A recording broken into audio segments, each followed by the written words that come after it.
What is going on, everybody? Happy Monday. After game two of the NBA Finals, Alex is not here yet. Donald's not here yet, but I'd like to introduce our guest this evening, Marc Delucchi from Golden State of Mind, writer for SB Nation's Golden State of Mind, obviously Golden State Warriors. Marc, how you doing, bro? It's good. It'd be a very different conversation had game two gone differently. So I'm glad we have a series to talk about rather than talking about how quickly the Celtics are going to run through it. Let me ask you first, because it's been a long year for us NBA fans, obviously 82 games, whatever. Did you honestly expect Golden State to make the NBA Finals? I didn't honestly I didn't expect them to make the finals, but I was high on them. I feel like I was a year ahead, where it was kind of like last year. I thought people were really sleeping on the Warriors, and I think the things that people missed who weren't following the team closely is that they brought in pieces that made sense on paper that I think very easily could have propelled them into closer to this conversation last year. But the big acquisition was Kelly Oubre, and he just did not fit. Like, Right. he's a player I really like. Again, he's going to be he's done well obviously with Charlotte this year, and he's done well in the past. But he just really did not fit and was such a net negative. And so it kind of tanked a lot of things. And obviously they had James Wiseman in the rookie year, and obviously you don't have Clay. Jordan Poole doesn't come into himself to the last couple, like month and a half of the season as being like a legit role player. And so I kind of felt like coming into the year, I was like, last year they were the 8th seed. They should have, they obviously lose the play-in tournament, so they end up technically missing the playoffs. But it's like, they were above 500. They closed the season strong, and then they go into this year. Well, Jordan Poole they should have for a whole season to be a good role player. They don't have Kelly Oubre anymore, which is probably a positive given what he was last season. They obviously get Jonathan Kuminga and Moses Moody in the lottery. Like, that's no guarantee, but it felt like Otto Porter was a free agent signing I loved, and again he's turned into honestly a different role than I expected him to take with the Warriors. I thought he was going to sort of be able to you hope for him to be more athletic to maybe play the three. Turns out he's able to just be a legit stretch big man that can make an impact. So I felt like obviously Clay coming back from injury. So I was in this place of where it was like, I felt like I fell for it last year, and so I was a bit skittish. I was like, I thought 50 wins was kind of the target. I thought that was within reason. And then they started the season so strong. I was like, okay, so they are one of the best teams. Like, they still had, and I think I'm here with the league where, I think at this point you can probably say by the end of this season, you could say Jokic and Giannis, they're in a league of their own. They're 1A, 1B, however you want to order that. But coming into the year, and I still think you can make the case for this, is that there's really like 5 guys who could be the best player in the league, and Steph is still one of those guys. Like, I'm not saying he is, but like heading into this season, I was like, the Warriors still have like that guy who's arguably more impactful than anyone else in the league. And last season was incredible. Again, the amount of the supporting cast was terrible last year and how things fit.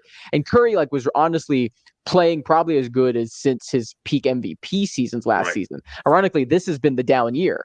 And so I expected them to be good. I expected them to be better. And very quickly in the year, I was saying, okay, this is the Western Conference is Phoenix, the Warriors, and there was moments I was a believer in Denver. Obviously, Murray's injury status kind of take that, and then Utah being Utah. So that's where I was at, and then obviously Phoenix kind of knocks themselves out and takes away what might have been a more competitive Western Conference Finals. But that's sort of how it's been for me. Where I've been waiting for the Warriors to like burst back onto the scene, and it's kind of been a place where maybe I'm just too close to it. Like, maybe there's a little homerism coming in here, and so I was a bit more skeptical. But just there were too many pieces here. This team had too many names, and again, like Steph, Clay, Draymond, they're not what they were, but like they're still really good players. And then you're adding again. I thought people were really sleeping on what Jordan Poole could be this year coming into the year, and he's even exceeded my expectations. And again, think about Wiggins, who found a role last year, like all these pieces they have, they're actually 9, 10, 11 deep in terms of having like solid role players. And that was huge in the regular season. That's the other thing about the regular season. They end up the 3 seed. They did not have 2 weeks this season with Draymond, Steph, and Clay healthy. Right. They were the 3 seed with Clay missing most of the year. And granted, we can talk about Clay as a lesser version of himself, but it's still a piece that can explode and carry you to a win, right? Once a week, usually. Yeah. Then obviously, Draymond misses a month. Steph misses that last month. Like, so many pieces were missing. And it felt like the nerves coming into the postseason was like, well, they're struggling because they haven't been healthy. So, like, are they going to stumble through? But on the flip side, it's also, they're probably as healthy as they've ever been since they were in the 2019 NBA Finals. Like, they are probably entering this playoffs were healthier than they'd been all the way back at that point. And now we're seeing it come together, and we'll see if it's enough to push them across the finish line. It's great to hear. So let me get to some comments before we bring in our co-host. It's what's going on, Jets mess. What's going on, Tony? What's going on, Mac, the Giants fan? And we are going to bring on our co-host, Donald. We were actually streaming Game 2 of the NBA Finals yesterday. It was pretty much a blowout. So I'm actually going to give my opening thoughts on the Golden State Warriors overall this season, and Donald can give his thoughts. I did not think Golden State was a finals-like team, but I did say they were a finals contender. Like, they were like second fiddle to the Suns, in my opinion, at least, because I thought, one more year. Maybe it's not this year, but next year they go to the finals. But the Suns end up falling apart. Dallas ends up losing in the conference finals, and Golden State carries on. I still think me and Donald agree that Steph is still one of the top players in the league.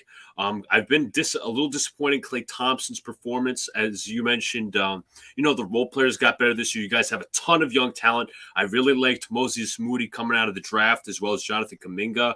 You mentioned Kelly Oubre was just not a fit, because you're got to give credit to you in the Golden State Warriors. Your offense is the modern NBA. We don't run an offense like that. Me and Donald here are both Knicks fans, and everything with everything with your offense is just moving. Everybody's moving, balls moving, off-ball movement, on-ball movement. Like, when I think I watched the video last year, and it's like Oubre and Wiggins were just not used to the system that everybody was moving.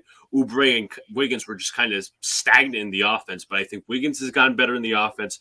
Obviously, he was an all-star this year. Just incredible stuff by the Golden State Warriors. I'd say they overachieved in my book. Donald, what are your opening thoughts on the Golden State Warriors, and did you think they were going to make it this far?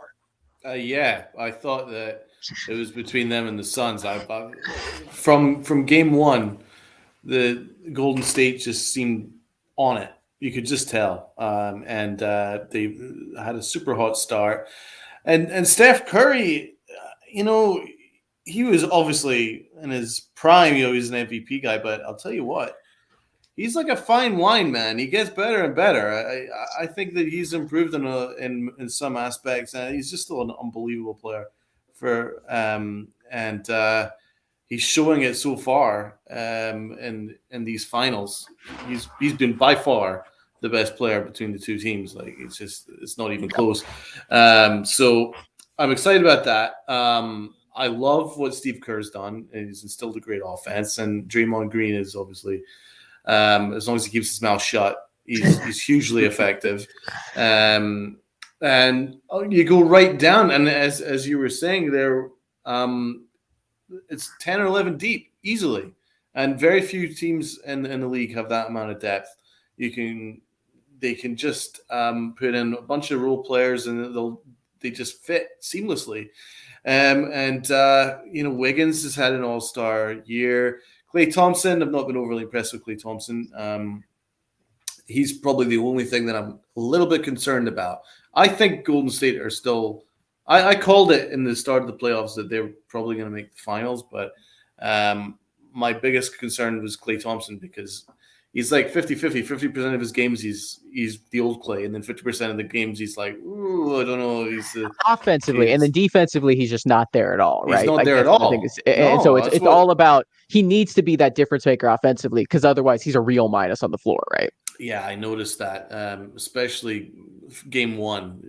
He didn't make any impact defensively at all. Yeah. So that is something to be concerned about. However, getting Peyton back is obviously very, very helpful. I think he had a really good game in game two. Mm-hmm. Really effective. Didn't show up in the box score, but he was great, as was Kayvon Looney. Where did Kayvon Looney come from? I didn't even know that he was that phenomenal, but he's one of the best rebounders in the game now. And he had such a great impact defensively last night. And again, it didn't show up in the box score, but he was everywhere. everything good that they did defensively, he was the heart of it. So I'm really impressed. I just think that I think the Celtics will run them all the way to the end. I think it'll go 7 games, but I think Golden State have another gear in them that I'm not sure Boston have. So that's like as shown last night. I think they've just got that little extra tier where they can blow the hell out of Boston when everything's cooking, and that's what I think. That's why I still think Golden State are the favorites for the finals. Mark, what was your original prediction for this series? I had Dubs in 6. I had the Warriors winning in 6. I thought they'd pull it out on the road, but I said at the time, I was like, there was truly no outcome of the series that was going to surprise me. Like, if the Celtics had swept it, if the Warriors had swept it, like, I wasn't necessarily surprised. Like, the thing that's why I think so many people did favor the Celtics coming in, even with the sort of experience on the Warriors side, and why I think most people, Celtics do have home court advantage for the moment, right? Is that, I know there was debate of this, but at this point, I think it's pretty clear. Like, Steph, yeah, he's the best player in this series. But the Celtics probably have, like, most of 2 through 6. And then after that, it's all Warriors, right? Like, that's the thing. Like, the Celtics, like, Smart and Tatum and Brown, you're probably taking all 3 of those guys over every non-Steph Curry player on the Warriors, right? Like, you can make a case that even Horford is in that conversation, given how limited Draymond is offensively, and obviously we talked about Clay's struggles. So, they have that sort of second tier depth on their side, but then after that, for the Celtics, that 6th man, that 7th man, that's 8th contributor, like, yeah, the Warriors are going to give that to you. Again, right, Andre Iguodala made a good impact in game 1. He's out in game 2. Gary Payton II steps up, right? Nemanja Bjelica gets into the rotation. He has some really good minutes. You mentioned Looney, like all these pieces. I think, ironically, the biggest frustration for Warriors fans and the hardest part is that, I could give you 100 amazing players, but you can only play 5 at a time. And I think that's where, in the regular season, I think Steve Kerr struggled with, like, finding those right units, finding those right rotations. I think in game 1, that's honestly how the game got away from him. In the fourth quarter, he got too defense focused, right? He has Iguodala and Draymond on the floor at the same time. He didn't get enough spacing out there, and that kind of opened the door for the Celtics to make that run. And in game 2, that's different, right? In game 2, it plays out a bit differently. So ironically, the depth comes with a cost, right? Like, ultimately, you'd still rather have just 5 great players. They're your best players, and you don't have to think about it. And so that's the thing. I think, again, I called Warriors in 6. I still think that's about where this is heading. I'd be very surprised if they don't take one of these games, at least in Boston.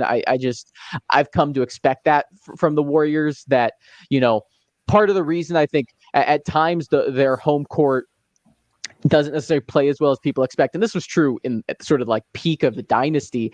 But part of that for them was they felt so confident that they could get a game on the road, that it was one of those things where they were going to bring that intensity. And I think that they're going to, if they don't get one, obviously it's a whole different series, but I think they get one, they probably head back home. And then we're looking at, a 6 or 7 game series where the Warriors are looking to close things out.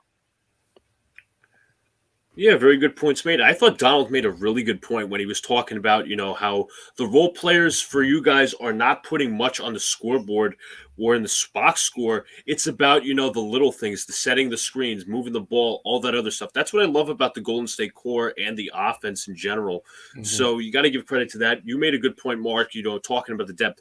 Golden State, just to me, because originally I was like, I think Boston might win this. I say Boston in maybe 6, but I'm like, towards the end of Game 7 of the Eastern Conference Finals, they started to fall apart a little bit in the last couple of minutes. Kind of got scared. Jimmy Butler nearly, took Miami home. And I was like, you know what? I don't think Boston has the scoring depth that Golden State has. Like, you guys got Jordan Poole, Steph Curry, Klay Thompson, all these other guys. Yeah. And it's even though that, Kevon Looney might not have the size that Robert Williams does, I honestly think that Kevon Looney's been outplaying Robert Williams in this series, and I think that's a factor as well. What I really thought, in my opinion, hurt, the Golden State Warriors in Game 1 was probably Curry going a little bit cold, but not in the and the core just not stepping up, in my opinion. That's how at least I saw it from an outsider's point of It view. was an ugly, right, first like game and a half for both Clay and Poole, right? Clay still hasn't really had it going. Right. Jordan Poole didn't get it going until the last 2 minutes of the third quarter, like that last half of the third quarter. Like in game one, both Clay and Poole were absent. In the first half of game two, Clay and Poole were absent. And again, when they're not good, they're bad. They're both not good defensively. Poole on the smaller side. Oh, to be fair, to be fair to Poole, he's picked it up the intensity in the finals. They've had him picking up guys full court to kind of at least kind of be a nuisance. But he's not a good defense. Like he's not a above average defender. Right. And both of them are, Poole is a better like passer overall than Clay, but both of them aren't great decision makers. Both of them can get overly aggressive. Like both of them create some turnovers and don't necessarily take good shots. And I think that's the other thing for me why I lean towards Golden State is it wasn't just the scoring punch. It wasn't just like the number of players, right? Like Wiggins can get you 20 on a night. You can't book it every game in a 7-game series. But if I tell you Wiggins is going to get 20 points 3 times this series, you'd buy it. If I tell you Clay is going to get you 30 twice this series, you'd buy it. You don't have that many guys. Again, the Celtics kind of got that with Al Horford in game one, right? Like that, that was kind of, one of those things already. And the Warriors haven't really gotten that yet. Like they get this win in game two, and basically it's been 2 great games from Steph Curry they've gotten, and then kind of the role players stepping in different ways. But the defense has shut down Jaylen Brown and Jason Tatum. And that's the thing for the Celtics is they have 2 great scorers. They have the second and third best scorers in this series. But those scorers are not guys who score by getting easy shots. They are difficult shot makers, right? They are dudes who are going to make contested shots. Sometimes they're going to miss contested shots and others. And that's where, again, you're talking about like the box score impact that maybe you don't see with Kevon Looney or Garen Payton. But when you watch the game, or even Draymond for that matter, every time Brown and Tatum are taking a shot, there's a hand to their face, right? Every time that they don't have the ball, there's someone right up in their grill, making them work really hard to get that ball back. And so, like, again, Tatum and Brown are really good scorers. They're going to shoot themselves. They're going to shoot the Celtics into some games. Again, Tatum did that in the first half yesterday, right? Brown in a lot of ways played a part in that game one comeback as well. But that's the thing for me is like the Warriors generally, and you talk about the offense, they're able to create some good shots, right? Even with the limitations of having Draymond on the floor, they're still able, you see yesterday where it's like, man, there's Kevon Looney with another open dunk because, someone's got attached to Steph, or 2 guys miscommunicate. In game one, there were the ones where they were just leaving Steph open in the first quarter. Like it just, the Warriors offense creates so much confusion that there's going to be defensive lapses that usually give them some open shots. Or the Celtics, that's just not been something they have the personnel, or not something that they have the system that's necessarily done in the same way. Very good points, Mark. And I thought you made the point today. Donald made the point yesterday. There was no easy shot for the Boston Celtics yesterday. Watching the game, watching 100%. The tape, I thought that the Warriors' defense was 100% better. I thought Boston in game two, especially in the third quarter when Golden State started pulling away, I thought Boston was lagging. They were lethargic. Golden State just picked up the pace. You know what? Let's run these guys over. And that's exactly what happened. You had guys like Jordan Poole step up. Defensively, they were better. Defensively in transition, were better. Boston Celtics were turning over the ball like crazy. You didn't see that in game one. You didn't, because of the just better and bigger intensity from the Warriors defense. Marcus Smart had 3, 4, 5 turnovers. Jason Tatum around the same. Like you saw Jason Tatum putting on his best Julius Randle impression out there. I've got to take my own shot. But overall, just the intensity was there for Golden State, and me and Don were saying it after game one, after the game one collapse. They're going to come back and, come spit fire in game two. I said yesterday after the game, I just did not expect it to be a blowout. But that's a result of, Tatum. Never underestimate the power of desperation. They knew that they could not go 2 games to nothing down at home. That just could not happen. So they came out with that level of intensity. They weren't great in the first quarter, but they certainly picked it up. There's 2 things that onwards. Like Warriors are running away. Like it's over by second quarter if Tatum doesn't do what he does in the first half. Really, in that first quarter second quarter where he's just crazy, right? Like Warriors are probably up 15 at the half, and then they're up 40 at the end of the third if he doesn't do that. But obviously, then there's if Draymond gets ejected there in the first, second quarter, who knows how that game plans out, right? Like that's and again, I think we can get into the good, the bad, the ugly that is Draymond at times, but like the one thing that's I do think is true is like the reason Draymond was in that position was the exact desperation you're talking about. That's not like Draymond isn't that in the ref's face, that willing to like get into a conflict with a T already in the first half in game 2 of a series where the Warriors won game 1 and they feel like against Memphis. Like he's just not going to do it. Like part of that is him. Like that is a level of respect for Boston. That's a level of knowing his opponent, knowing we already missed an incredible opportunity. They played great. If we can't let this one slip away. And again, that's why he almost hurt the team in doing that, but like that's coming from a place of desperation, like you're talking about. Mm-hmm. Yeah, definitely. Did you think Andrew Wiggins played well yesterday? I mean, I thought he was really good on the defensive side of the ball. I think he hit the first 3 for Golden State, but I think he was like one of those under the radar kind of X factors in game 2. I mean, in game 1, he was one of the few guys who stepped up, right? Like Poole and Clay, as I mentioned, were absent. Like Wiggins was kind of a huge reason they were ahead. Again, defensively, he's been immaculate this postseason, and I thought game 2 was another masterclass in that. Like, again, you're seeing, again, even when Tatum, like, is making his shots, like, yeah, he has a couple, they'll slip out for a couple open ones in that, but, like, that's a lot of contested makes. Like, it's just, like, step backs on guys that are hard shots. Like, Wiggins has been incredible defensively, and the length, athleticism, he's able to force guys to get around. I mean, again, like what's ironic is Andrew Wiggins with the Warriors was what was supposed to be his floor, right? Remember we go back to the draft and he's like the next LeBron with Jabari Parker, right? And it's like the thinking with Wiggins was, look, even if he doesn't become an all NBA scorer like this Kawhi Leonard, this LeBron James, whatever, he has the length athleticism that he'll be like elite defensively, and that never panned out in Minnesota. That's finally come true in Golden State, and like he's been that way. I thought he was, frankly, like he was part of that layup missing crew in the first half. He made that first three, but didn't really make any more. Like he was not good offensively. Like it was a bad Wiggins game offensively, but I think it speaks to one, the impact he made defensively, and two, why I think people always focus on like, right, there's like 3 or 4 players in every series, usually like maybe 2 or 3 players on each team who like fans and like narratives focus on, right? And like this series, it's going to be Steph, it's going to be Tatum, it's going to be Brown. After game 1, Horford and Smart got a little bit, but it's going to be those 3 players, right? And so after game 1, everyone's talking about how the Celtics won and Jason Tatum was terrible, right? He was 3 for 17. He's the Celtics. He's not going to be 3 for 17 again. And the thing that doesn't get talked about is that, again, like I mentioned, like Clay and Poole were like 5 for 23 combined, right? And the bench for the Warriors was far outmatched by the Celtics, in a way that's probably not going to be replicated going forward. And I think you can say the same even about game 2 when you look at the Warriors. Again, you look at the performance from Wiggins, it was not good offensively. Like you look at the performance from Poole, even with that like really incredible stretch in third, fourth quarter, his final line like ended up kind of like solid, but not in terms of the standards that he set late in the year. And obviously Clay had another pretty mediocre game offensively, and still the Warriors run away by 25 points. And it's not like they had, it's not like Gary Payton came off the bench and dropped 25, right? Like it was, They just kind of did their thing and just kind of dominated. I think that's where I think a lot of people, I mean, again, it's, 7-game series, everyone's going to overreact to each game because that's all we have, right? But, I think people overreacted to game 1 and being like, oh, the Celtics are just that much better.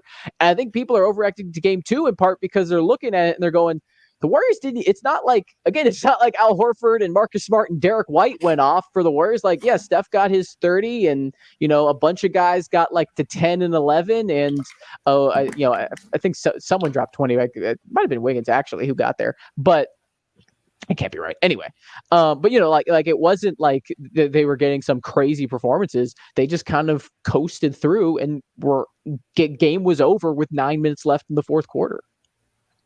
Yeah, definitely. I actually kind of found it strange. Well, not really that strange because it's kind of an anomaly. Horford and Derek White went off in game 1, but they didn't game 2. They did not game 2. What do you think are the keys for the series for the Warriors coming up? And what do you think the keys are for the Celtics coming up in this series? Well, I think the thing you're feeling good about for the Warriors, right, is ironically, and again, like this gets back to the dynasty being like with uber confidence. I think the Warriors, honestly, for their lifestyle, I'm sure they prefer home court advantage. I think they prefer when they don't. because I think they like the idea of having 2 games in the series where if they win one, it feels like a success, right? In some ways, like when you have that home court, like if you lose one of those games, everyone's talking about you lost home court advantage, right? Like the Warriors feel pretty good now because they got 2 games in Boston, and if they win one, they can feel good. And they have the kind of like dice roll that has been, well, which Klay Thompson do we get? And now they get 2 shots for Klay to have the Game 6 Klay, like that 30-point, 35-point Klay Thompson performance. And so I think that's where you're looking for the Warriors. I mean, obviously the main key is just keeping up this defensive intensity. Like Boston is probably not going to have secondary players making the shots like they did in game 1, even at home, but they're not going to be probably as bad as they were in game 2. Like, there's still a level of bad luck in game 1 and good luck in game 2 that play out for the Dubs. And now you're going back to Boston's home floor where generally role players do a bit better, right? So it's about keeping up that defensive intensity, making sure Tatum and Brown, even if they're getting their points, are having to work really hard to get those points. And then offensively, I think it's honestly a bit of simplification. Like in game 2, there was a lot less movement. There was not Steph Curry running off ball, right? Did you notice that? Like after game 1, where the Celtics, again, because part of it is, right, they got Tatum, they got Brown, they got Smart. Like they have length that can make Curry's job difficult. And whether it was Curry, whether it was the coaching staff, whether it was everyone together, was like, let's just put it in Curry's hands. Let's just do some pick and rolls, and then we can have other people move off ball. But let's not get too creative here because they have the personnel to match up defensively. And so I think that's going to be a key too, is like letting Steph be the center, like letting, again, there's an element, the Warriors system is pivotal and vital in a lot of ways for guys like Klay and guys like Poole, but Steph is Steph. Like put the ball in his hands, live and die by him.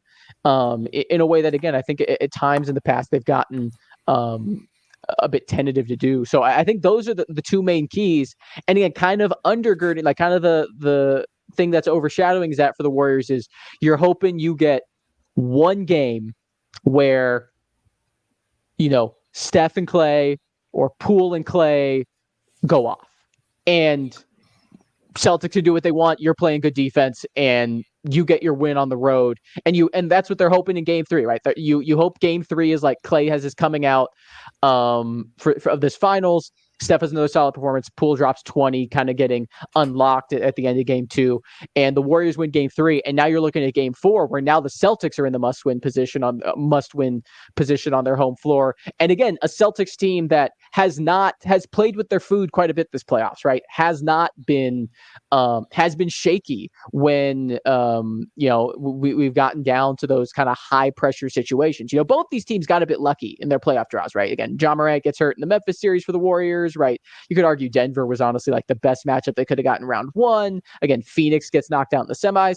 And on the Boston side, right, you had the Heat who were so depleted with injuries, right? You have, again, they match up with a Brooklyn team that is kind of just a mess despite all the talent they had. Like, right. Both of these teams, I think, got some luck in there. But the difference is, like, the Heat still pushed the Celtics to 7. And like you mentioned, could have beat the Celtics, where the Warriors took care of the Dallas in 5, right? Like the Warriors haven't got lucky, but they also took advantage of it in a way the Celtics haven't. I think the Warriors feel really good about, we win game 3, we put them in that high pressure situation, and we see if they fold. Donald, what are your keys to the rest of the series for both teams? Probably a little bit more offensive support for Steph. So you'll need somebody to step up as a little Robin for him to his Batman. Jordan Poole had 17 yesterday. Andrew Wiggins had 11. So Jordan Poole, I think, has probably got the best opportunity of being his Robin. He really stepped up, especially in the second half yesterday. As soon as he hit that 38-foot 3-pointer, I was going out of my mind. I was just incredible, absolutely incredible. I was just so happy for that. So that should boost his confidence. It certainly boosted his confidence the rest of that game. And Klay Thompson, let's not forget that when they clinched the series against Dallas, he hit 34 points, and Steph was quite happy just to let Klay do his thing. So if Klay can give you one game where he drops 30 plus, then Golden State are off to a winner. I think Jordan Poole's a little bit more consistent right now. Yes, absolutely. But it's a good problem to have. And, I just go through I go through their roster and I love their role players, man. I just think that they're great. But Boston are great role players too. Let's not forget White. I like White. He's good. And I love Robert Williams, but Kayvon Looney's outplayed him. And so listen, I just think a number 2 scorer for Steph is vital, and I would certainly use Otto Porter more. I think he was an awesome pickup for Golden State this year, and he's had quality minutes all year long, providing that stretch 4.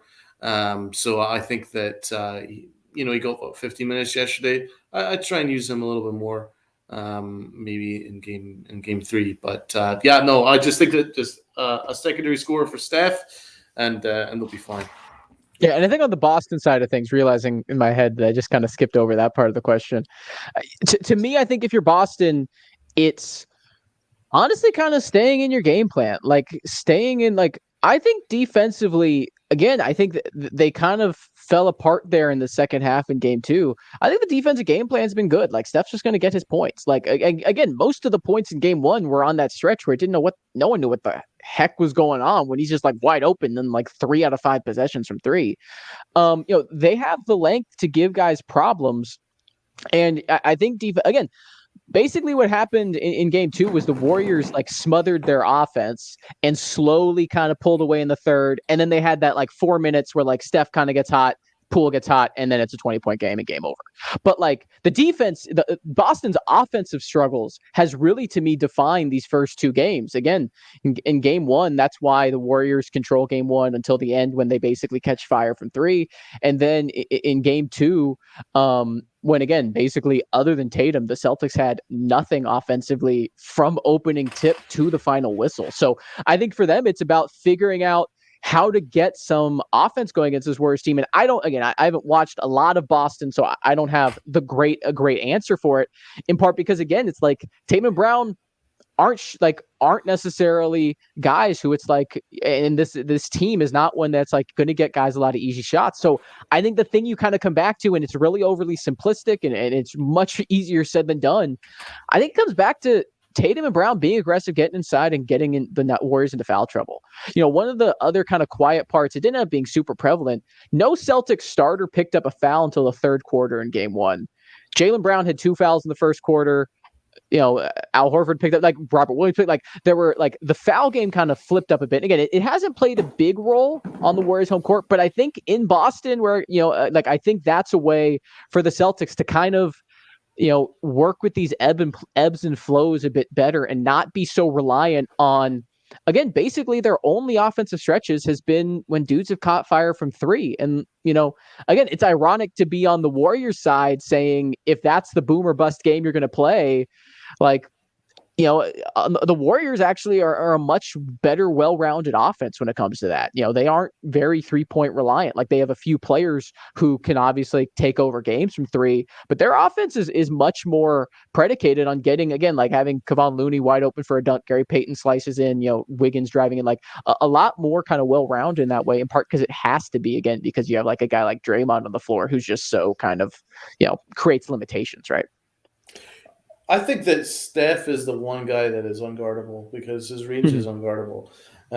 Marcus Smart, though, however, does hold a very good record against Steph Curry in the past. But so far, Steph Curry has overcome it in this series, which is one of the keys to the series because in previous matchups, I think he's only held Steph Curry to 29% field goal percentage as the nearest defender. So Marcus Smart is the X factor for Boston. He needs to be physical, take Steph out of his rhythm, and maybe force him to cough up the ball rather than get open threes. But the thing is, Steph's range, he can shoot from Berlin and it'll go in. He's just that good. So you can't really guard that. Boston, Tatum is phenomenal, but I think all of them are semi-guardable. But Steph is completely unguardable with his range. So, and also with the way that he constantly moves, you can't really get a hold of him because he's constantly moving. He's one of the best he's as good off the ball as he's on the ball, which is so important. And this is the way Golden State play, man. And like, even if you do say double team Steph, then you're going to leave either Jordan Poole or Klay Thompson wide open. And that's the other thing, right? They have 3 dudes who are that way off ball, right? They have Steph and Klay and Poole. Obviously, Poole isn't quite the shooter, those other 2, but like they're all like Energizer bunnies running around screens and just tiring. And they've got shooters right down. You go right down as the Otto Porter. He can shoot. Bielica even he can shoot. They've got depth Wiggins, and shooting right down. Wiggins, Draymond can't shoot worth a shit, but that doesn't matter. He doesn't need to. Yeah, what I love is he's not taking a shot. I just love that he knows his limitations. He's like, I'm not gonna waste my time trying to take bad shots. I'm just gonna constantly just do what I'm good at, and that's move the ball, set screens, and play great defense. And I think that that's really important because I think that as you saw in Game 2, Boston didn't get one easy shot, not one easy shot. They were always constantly having to make difficult shots because of the way Golden State defended them. And I think that Golden State have that extra gear because they have one guy that's completely unguardable, and I think that makes things a little easier for Golden State to get their shots and get their points. Yeah, definitely. When it comes to my keys, I actually just read something on the internet. Draymond took a jab at Kevin Durant after the game.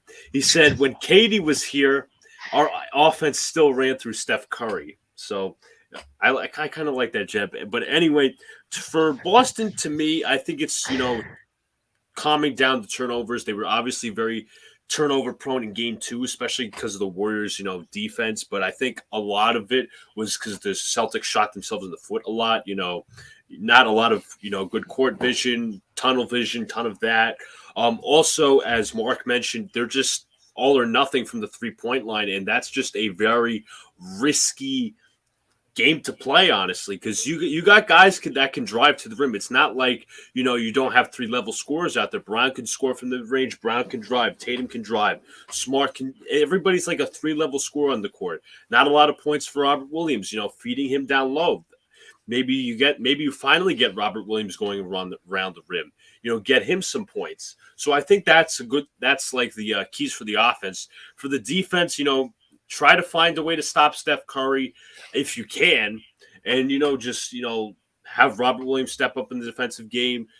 Have Tatum and Brown playing as well defensively. It kind of predicates like off of the offense a little bit because I thought a lot of what Golden State did was based off Boston turnovers and them shooting themselves. Exactly. That's what I thought was the biggest thing. So defensively, there's not much I really can say because I thought the momentum was just gone in the third quarter. But I thought they played good defense all around, like for the first 2 quarters. But once the game started getting away, it was over basically. So for Golden State, I say keep attacking. Again, as I said, it's the best offense in the NBA for a reason. Everybody's moving. Everybody's doing their thing. Just keep going with the game plan. And let everybody step up. Klay has to step up. Jordan Poole obviously had a nice game too, obviously with the 17 points. Steph Curry's doing his thing. Andrew Wiggins being a staple on defense. Everybody playing in the role. That's what I have to say. That's generally my opinion. So I'm going to get to a few comments here. Blue City Empire Sports, what's going on? I hope Brian Cashman finds a way to keep Miguel Andujar. Sure do. MH says, damn, Alex looked different. He's joking. What's going on, MH? What's going on, Tudo? What's going on, NYG22? Let me ask you this. I know it's an out-of-the-box question because we don't know what will happen after the series. How long do you think Golden State will have a championship window for? Ooh, well, there's 2 parts to it, right? There's the Steph Curry window, which is probably, I love Steph, but you're probably getting close to it in terms of like, basically, I guess, here's what I mean. What do you think Jonathan Kuminga is going to be? Like, that's really the answer to this question. Because if Jonathan Kuminga is going to be even just like an all-star, like not even a top 5 player, but just an all-star, then Steph Curry can fade to being just an all-star, and then you're probably still a title contender. Versus if Jonathan Kuminga is like a good role player, right? Or if they're going to let Wiggins walk in free agency and Kuminga is basically going to be maybe more defensively focused, maybe less offensively consistent Wiggins, then you're probably looking at maybe one, if you're lucky, 2 more years after this in terms of being a legitimate window where Steph and Clay can carry you. I should say, I mean, again, granted, I am high on Poole, but I think Poole's the kind of guy who, as a number one option, would be like, a 30 to 40 win team, but like the player everyone loves, like if he's your number one option. So, but again, like, if he's a good number 2, that maybe lessens the burden if Clay is a lesser player. And, again, I think you can frankly talk yourself into a pretty long window, one that even extends potentially to the end of Steph's career, whenever that is, if Kuminga's that guy. And again, if you believe Kuminga's, again, I want to be clear, I'm in Warrior land, so I'm coming here with, what you're going to hear from the host Homer fan. But right, like if Kuminga's Kawhi Leonard, then forever, right? Like it's going to be Steph retires and then Kuminga's that guy, right? And so I think that's really what it comes down to, right? And that's where the Warriors, weirdly, and the Celtics are the 2 teams that have done this, right? Have said, we aren't going to do a full teardown, right? The Celtics, and we're not going to go all in for a star. Right. The Celtics refused to do it. And frankly, I think kind of cost themselves the way they played this out, that it's worked out this season. But I think there's been a lot of opportunities they missed where the Warriors, they get lucky with Durant signing as a free agent. But ever since, again, people saying, are you going to trade? All right, are you going to package Wiggins and Kuminga and Wiseman to go get Ben Simmons or go get this piece? And they didn't do it. Again, even obviously they, they signed Kevin Durant, but like, it's noteworthy too that even before on that side of the run, right, they don't go and trade for Kevin Love all the way back. Like they've been pretty patient that we're going to kind of keep this process going. And again, we're going to draft Jordan Poole and he's going to become a guy. We're going to draft John. And now we have 2 lottery picks. Are we going to package them? Are we going to look to maybe get a Miles Turner, which would undoubtedly make them a better team? No, we're not going to do that. We're going to bet on these younger guys. Again, Kuminga and Moody look like really good picks right now. James Wiseman is a bit more shaky, didn't play all of this year with injury. But again, that's still 3 lottery picks who are under 21. Jordan Poole, I believe, is still 22. If he isn't, he's 23. And like, that gives you a pretty long ceiling on this, because the other thing too, when you're talking about Steph, when you're talking about Clay, Draymond's a bit iffier, but when you're talking about Steph and Clay, as long as they want to play, they'll be NBA players as shooters, right? Like obviously no one envisions Steph like playing till he's 47 and being like a 10-minute per game, sharpshooter. But like, again, Steph and Clay, even if we get to the end of those contracts, even if they're way lesser players, now again, maybe this is where Kerr having to manage those personalities could come into it, to come to the forefront. But both those guys can be really impactful bench players, even if they're really net negatives defensively, even if they don't have the ability to drive or score inside, if they're just, late career Reggie Miller, right? Like if that's what the 2 of them are, and Jordan Poole can be that guy on ball, and Jonathan Kuminga can, like, that's still probably a contender, even though, again, you're not getting to that, championship favorite space unless Kuminga is really elite and Curry is maintaining this level of play, or Jordan Poole takes a leap that even I don't see coming at the moment, where, Jordan Poole comes like a James Harden more than, I think right now Poole's on kind of a CJ McCollum track, right? Kind of being like, that's kind of the high end outcome for Poole, maybe a bit better than McCollum, maybe like a bit more explosive at his best, but kind of in that range of player. Which again, you combine that with Steph Curry, you combine that with these pieces, like that's probably, it's in the conversation for a long time in terms of being a favorite and whatnot. I really think that ultimately rests on Kuminga, because he's the only guy left where I could say he has the skill set and the tools to be like top 10 NBA player, where there's no one else on this team, I think, who's going to be able to do that. Very well put. Honestly, if I was Golden State once the tenure of Steph and Clay, and I got to agree with you, I like betting on the young guys. I like betting on what you developed. I don't like this star-gazing, star-chasing kind of thing. I know it's modern NBA. I know it's this and that. But us Knicks fans, it's not even us Knicks fans. Like the Knicks have, tried going out there for the bigger names so many times, so often. Carmelo Anthony era, Amari Stoudemire era, you could go into any era.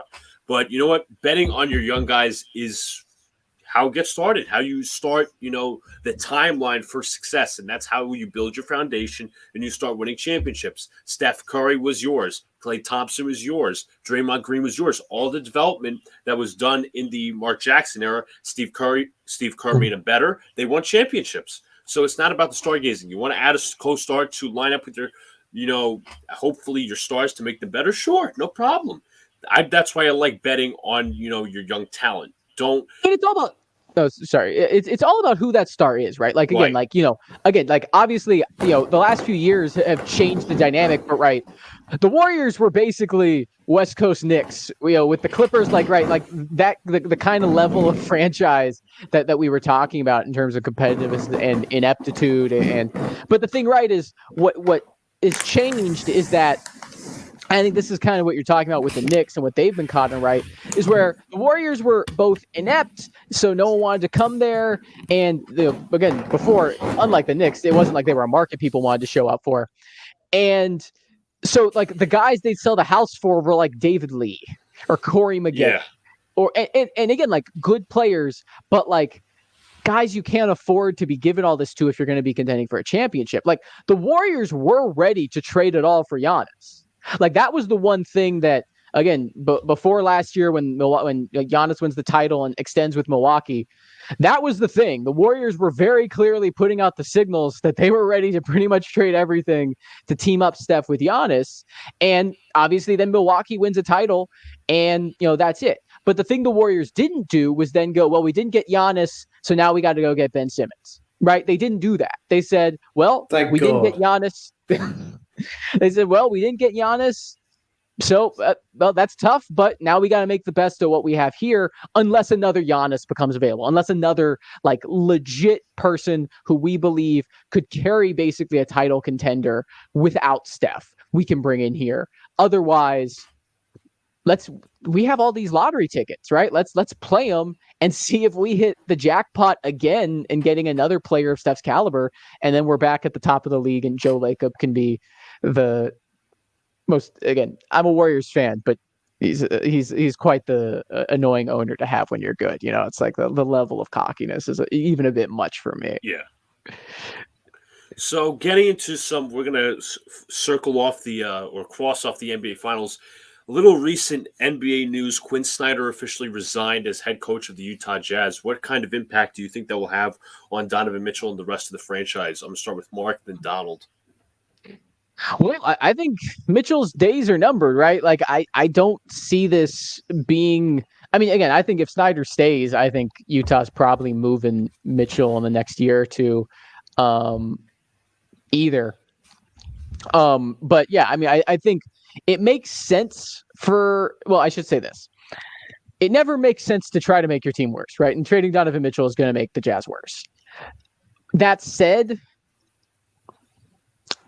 I don't know what choice the Jazz are going to have. I think we all see this kind of coming down the pipe where, all right, I don't know how long Mitchell has on his contract. Is it 1 year, 2 years, maybe 3? But I think he signed 2 years. So I think he still has some time on his contract.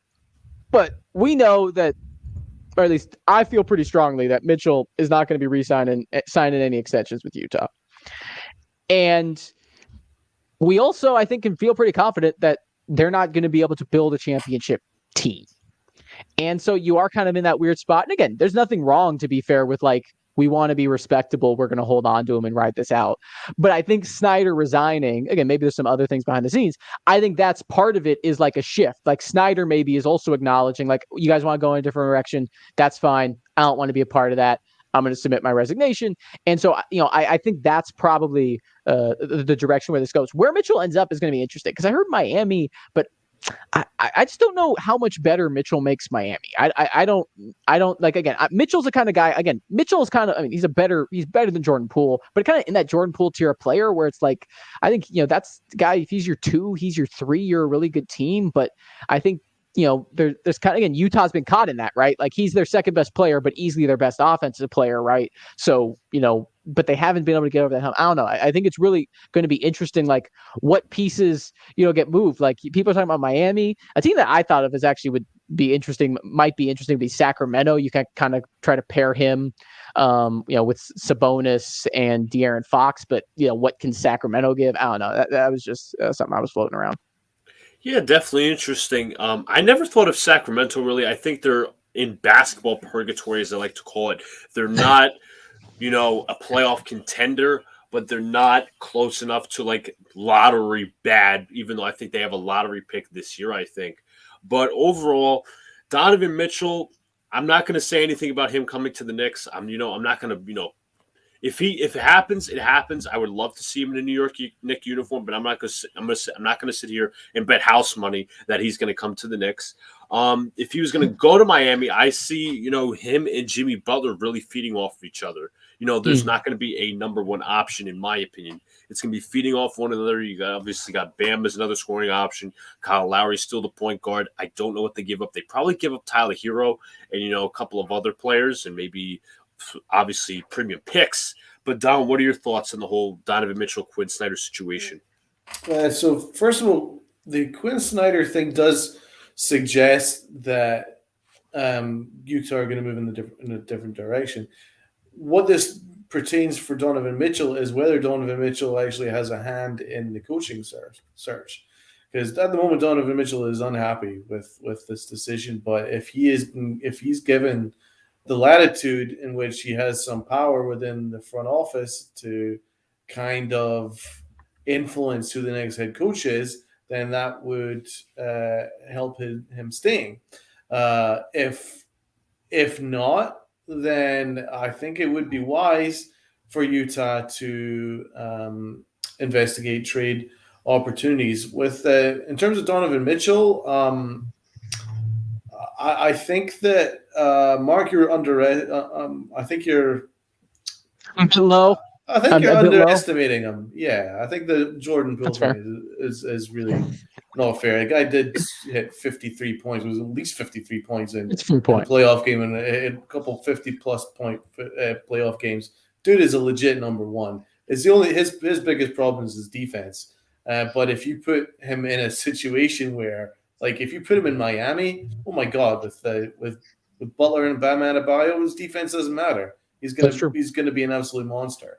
I know people are talking about him for Hero, so it makes sense that he basically is like supersized Tyler Hero. It fits in that exact role. So much better than Tyler Hero. Absolutely. I think that's probably the fairest that Utah can get is if they get Tyler Hero because he's pretty good. He's going to have some value, and I think that's probably a fair one. But Donovan Mitchell needs to move to a bigger market. So Sacramento's completely out of the question. He's never, ever going to accept that. He wants to play in a big market. So it's going to be New York, or it's going to be his hometown, or Miami. I think those, or a California team not named Sacramento. It's going to be a big market team that will be of interest to Donovan Mitchell because I don't think he really wants to be in Utah. He's kind of lost out there. He wants to be in a big market. So I think that he will eventually get his trade. I hope it's this offseason because, I mean, he's in this situation where Utah, his partner is Gobert, and he can't stand Gobert. He refuses to pass to him. He hates the guy. And I can't blame him. He's pretty unlikable. So he doesn't like Gobert, so that's his teammate, and Gobert's contract is overinflated for just a defensive only guy. So, I think Utah are kind of up against it salary cap wise. Where can they add that extra star? So they'd have to move one of them, and obviously you don't want to build a team around Gobert, in my opinion, because he's very limited other than defense. So if you're going to build around, you want to build it around Donovan Mitchell, but who can you get for Gobert with that big contract? I'm not entirely sure. So I think with that in mind, I hope that Mitchell gets his trade. I'd love it to be the Knicks. I think that he would be awesome in New York because he's the one guy that I can trust is going to handle the pressure and thrive in it. He adores New York. He's a Met fan. He's all about New York. He spends his off seasons in New York. It's the perfect situation. But what can the Knicks really offer? RJ Barrett. But we don't want to trade RJ Barrett. So who has equitable value for Donovan Mitchell? Quickly, maybe a package of Quickly, Toppin, I mean, Randall, do they want? Yeah, I was like just about 3 to say. first-round picks, something like Yeah, that. and a bunch of picks. Yeah. Yeah, Grimes, but you're kind of basically getting rid of basically most of your role players just to bring him in. The one good thing, I guess, Lakers right, did that with AD, remember, and Yeah. it's starting to bite them now. So they did win the championship, and now it's starting to bite them. So you don't really want to give everything up. So it's a tough situation. So I think Miami's the best situation for him. Sorry.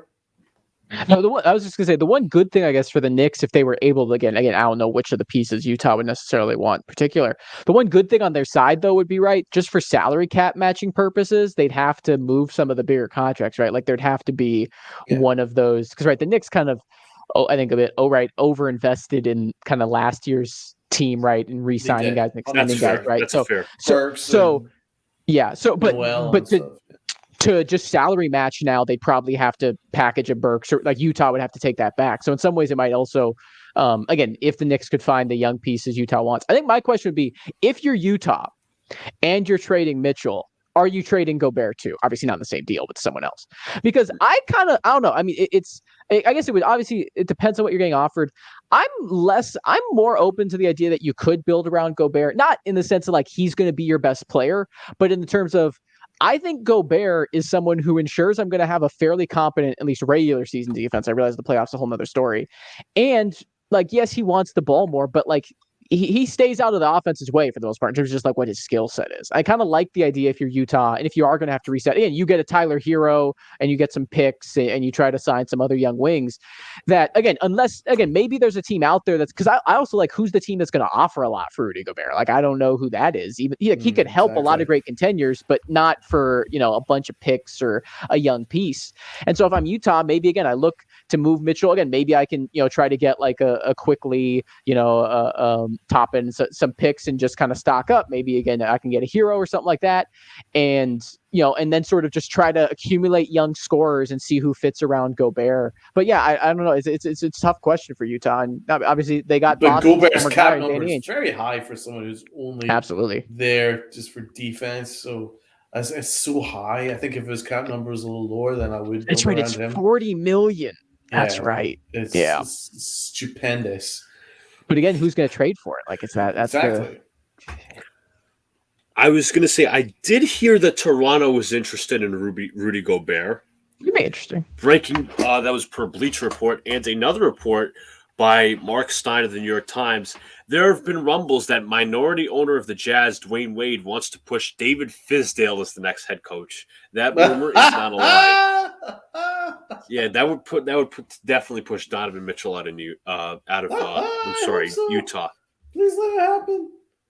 NYG says the Warriors have 2 years max. It depends if Clay and Steph are on their game. I'm sure they will be. So now we covered NBA rumors. We covered the NBA Finals. Now, my ultimate favorite segment of the week. It's called Prospect of the Week.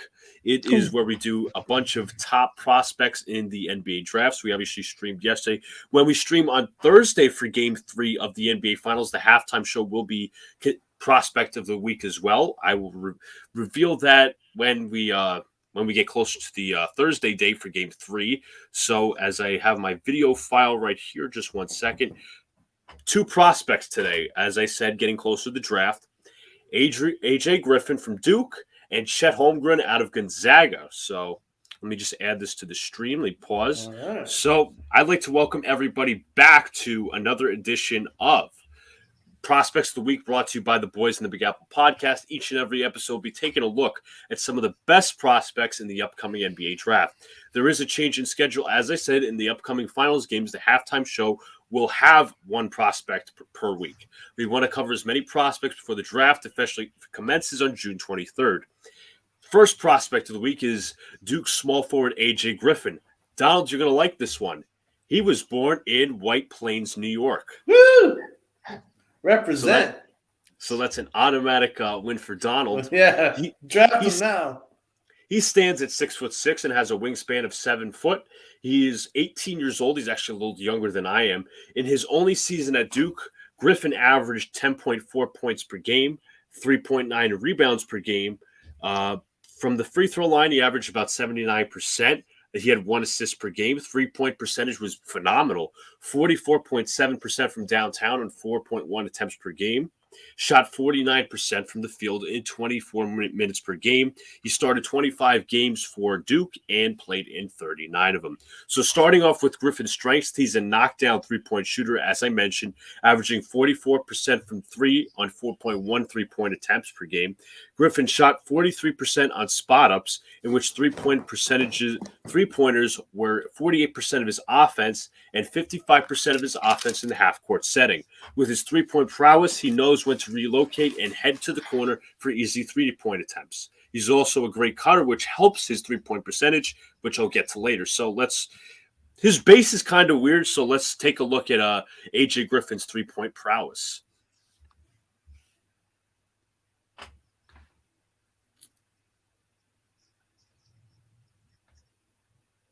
Very smooth. It's a beautiful shot, slow release, though. Yeah, it's true.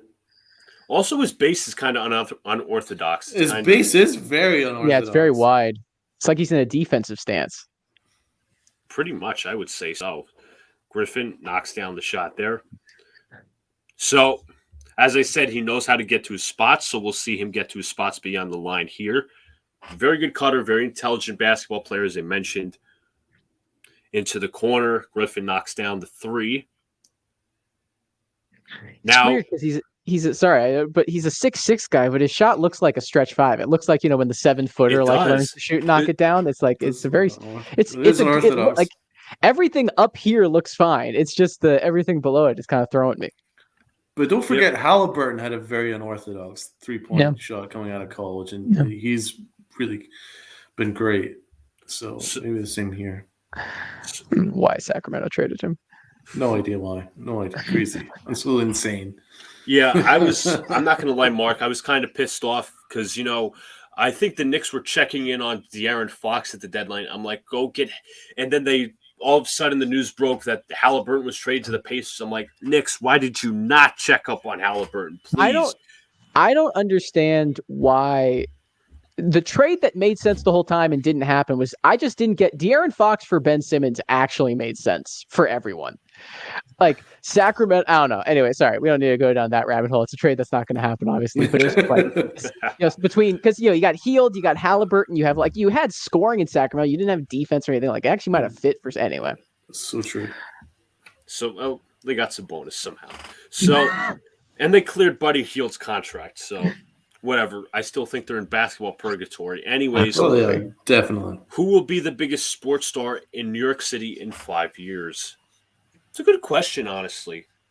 Anthony Volpe. Anthony Volpe. I think Aaron Judge will still be. I think Judge will still be in his prime. I don't know who will come out at the Knicks. Hopefully, R.J. Barrett ascends to the top. Who knows if Kevin Durant, Kyrie Irving are still here? Donovan Mitchell, that's my hot take. Donovan Mitchell. You got to dream big of that. It's 5 years from now. Come on, what about the Knicks winning the lottery? Oh, no, the lottery already happened. Never mind. Yeah, they never win the lottery. I'm very happy to not have to do that this season. That's honestly the greatest part about the Warriors being good and not having anyone else's draft picks is draft prep. As y'all know, it's great content. It's like fun to do, but also day of the draft, you're like, there's that guy I spent all this time on, and now I'm going to see play twice a year.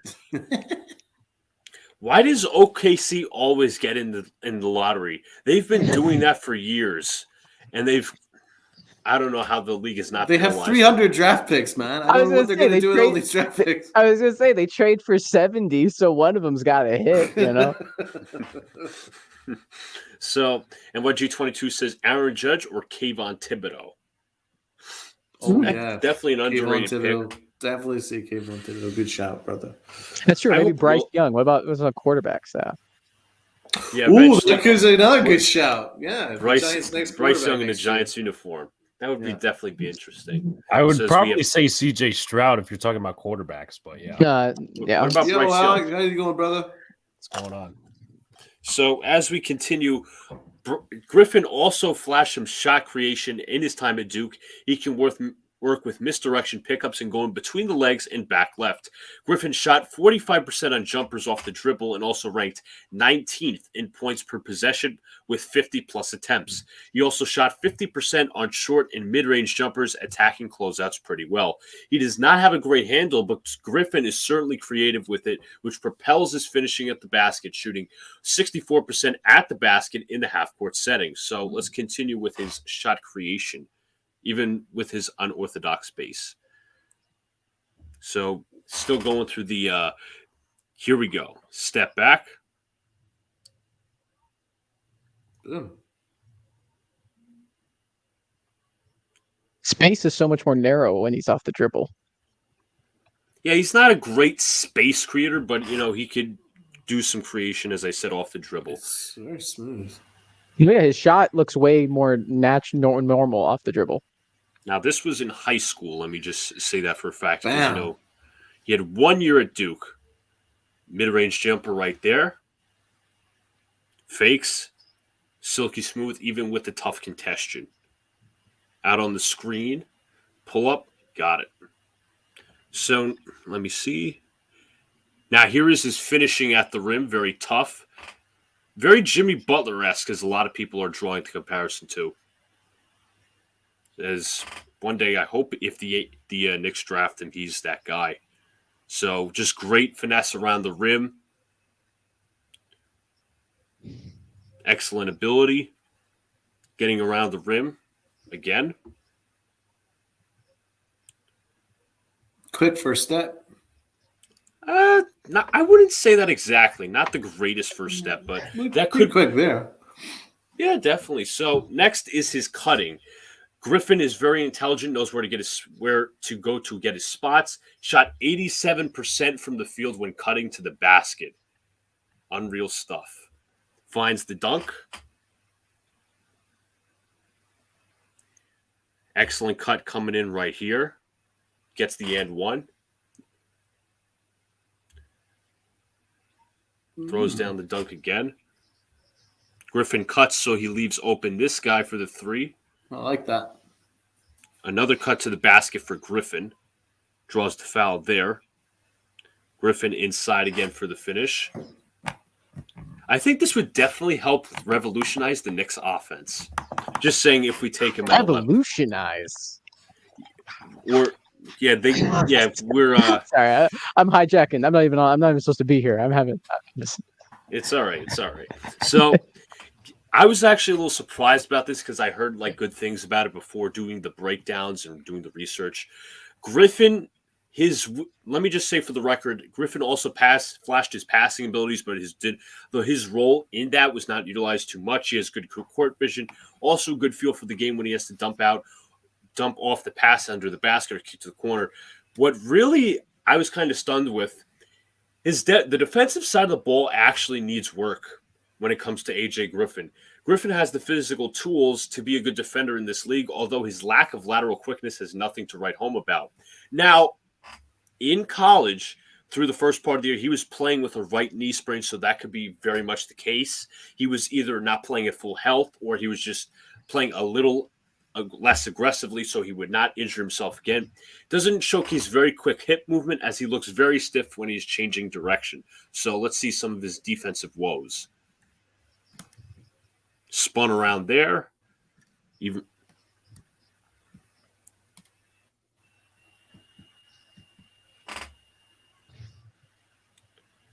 one-on-one. Just that one step from the ball handler just takes him right out.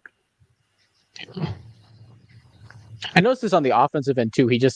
It doesn't look like an exceptional athlete. Like he's right. Even when he was finishing, everything he was finishing was contested because he wasn't able to get space.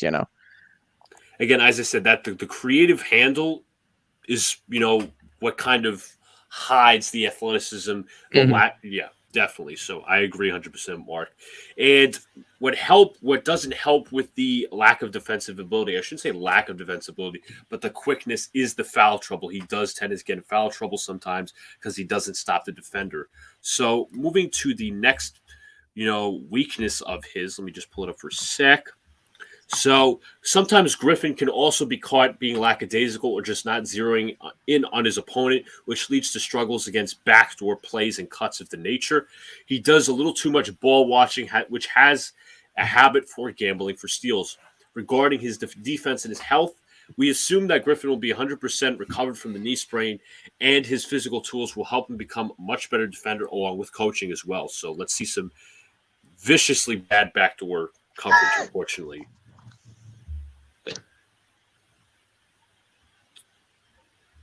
Just getting ball. This was also another Duke player. Let me compare him. Cam Reddish, this was a problem with him in college, and it still is a problem today. So ball watching, not, obviously not what you want. So this was actually the end of the AJ Griffin film. Let me stop myself. Griffin could also tighten his handle at the next level. As a player, he also needs to be a little more assertive and more decisive as a player. That I'm assuming will come along with as his game matures and as he matures. Griffin's handle creativity also helps him hide the lack of burst on the perimeter he has. So moving to his overall evaluation, I don't consider Griffin incredibly raw at the next level because of the prospect of his knee injury holding him back. He is 18, and I expect him to get better as he continues to hit the gym and work on his game. When everything comes together, I do expect Griffin to be kind of a borderline all-star in the NBA. I couldn't come up with a true comparison, but I will say his shooting is kind of reminiscent of Desmond Bane, although Bane, I think, has a quicker stroke, and his ability to finish at the basket is reminiscent of Jimmy Butler. He also does give me some Cam Reddish vibes, but I think that Griffin is less of a project.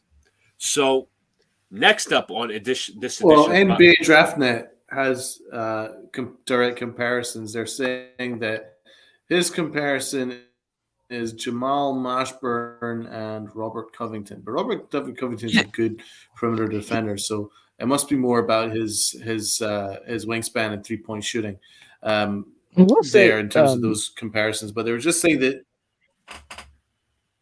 just to finish off, the NBA DraftNet did say that his biggest issue is his mechanics. So you're right. But the slow release, I think those kind of things, and his base, I think those kind of things, and also his first step isn't great. But they did say that he could basically step in and have a role immediately from day one in the NBA. So that's, he's obviously going to be a decent prospect. He's bigger, but like he actually does kind of remind me, and even what you're saying. And again, I've not done background on this draft class, so this is just coming off a quick Google. And what you're saying here kind of actually reminds me of Moses Moody from last year's class. And Moody was more productive, but Moody was also at a worse program where he was just like the guy. They told Moody go out and score, so he averaged like 19 a game, but like good shooter, knew what he was doing. And you looked at the numbers, you're like, why is this guy going top 3? And then you watch the tape, it's like, oh, he's not that level of athlete. He's not getting the separation. He's not shutting guys down defensively, but has the length to be there. Moody was more polished defensively, right? Probably, a bit less polished on ball, but obviously that's not necessarily the stealing you're looking for in the Lyre, but kind of does seem there's some similarities there. Again, although he's a bit bigger, which, size, it plays a big role at the NBA level. So some quick comments. Coach Ed Gladney says, I see similar skills like his dad when dad was coming out of Seton Hall as a senior in 1996. Apparently I used a Clyde Frazier term. It was evolutionized, I think it was. I guess. I could also use spinning and winning, rising and surprising. Nice. I could come up with a lot of these. Yes. Dishing and swishing. Have a habit of drinking Ovaltine. KT will he's talking about when you viewing the prospects strong points. Yeah. Like making a lot of plays. I think it was the 3-point, and Jets Mess was talking about Ovaltine.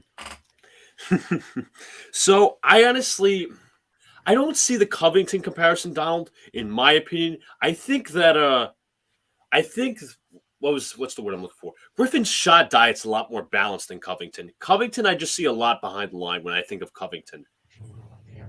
The shot balance is definitely there, which I like a lot. I don't necessarily see a comparison either, because as I'm saying, Covington's an excellent perimeter defender. I don't think Griffin's that that yet at that level yet. Yeah. But, Covington also took a while to become competent offense there. He was a guy who he got drafted like already good defense, but like atrocious offense, and then eventually developed a shot, which is not how Griffin's development looks like. It's almost the opposite, where defense we have to develop to catch up to the offensive production. Yeah. So, moving on to the next prospect. Next up on this edition of Prospects of the Week, we have Gonzaga center Chet Holmgren. Now, Holmgren is projected to go 1, 2, or 3, any of the top 3 slots. Holmgren stands at 7'0" and has a wingspan of 7'6" at 20 years old. Last season at Gonzaga, Holmgren averaged 14.1 points per game, 3.7 blocks per game, 0.8 steals per game, 9.9 total rebounds, around 10. Free throw percentage of 71.7, shot 39% from downtown on 3.3 attempts, and field goal percentage of 60.7%. So getting into Chet Holmgren, with this size, I will say this a lot, with this kid, size is everything. Starting off with his defense and the versatility that he has on that side of the ball, there is a lot to say. Because of his tall stature, Holmgren is an elite shot blocker, averaging 3.7 blocks per game this past season, also averaging 7.4 per 100 possessions. Relating to his size, he has tremendous reach on blocks that no one else can get to. He stays vertical, throws up his hands, and uses height to his advantage. His tremendous shot blocking ability also hides the lack of frame in his core muscle area. So let's see some Chet Holmgren. Just let this finish off. Give it a sec. Here's some Chet.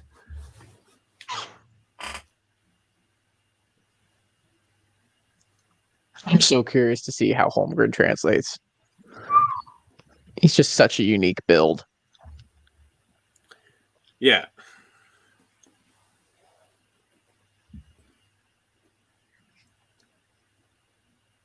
Tremendous shot blocker. Nothing really, bad I can say about it, obviously. Good awareness here, finding the ball. Now, he's also good in drop coverage in the PNR as well. Stays very vertical with the hands up. Again, that's the only, let me just say, spoiler alert, that's the only, scenario where he can play drop coverage. He's not very good, getting around screens through the pick and roll. So let me just make that other apparent. So also with his hands, in regards to his defensive play on the perimeter, size and length are everything. Holmgren covers a lot of ground with his length, which allows him to disrupt close passing lanes and cause turnovers. His length also prevents defenders from getting separation on him, often leading to difficult step backs, resulting from drives to the rim being cut off. He's also good at closing out on the perimeter despite his lack of lateral quickness. So he pokes the ball away there on the drive, forces the tough step back. A nice angle there taken by Holmgren.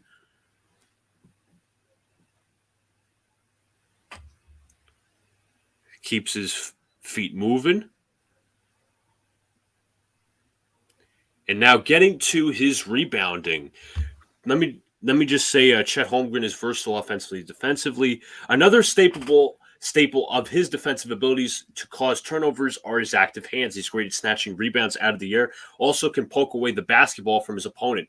He plays physical when boxing out the opponent. His ability to create pressure on the perimeter with his stature and hand strikes fear into the opponent's eyes. Alex? I think it was I know I'm interrupting your segment here. I think it was Mark who said Miami would be the best fit. I think Donald said it too. So someone proposed this trade on Twitter. Okay. Tyler Hero, Duncan Robinson, Omer Yurtseven of 2022 first to 22-23 first for Donovan Mitchell. It's pretty hard to turn down if you're Utah and you've decided you're going to move on, right? Yeah. I mean, Robinson and Hero are limited, but score and punch. Yep. And picks on you. I think it's a decent offer, man. Quite a good trade possibility there. Yeah. I don't think that, I don't think the Knicks can really do much to get in that ballpark, right? If the Heat are willing to go there. Yeah, because we're in two different timelines, realistically.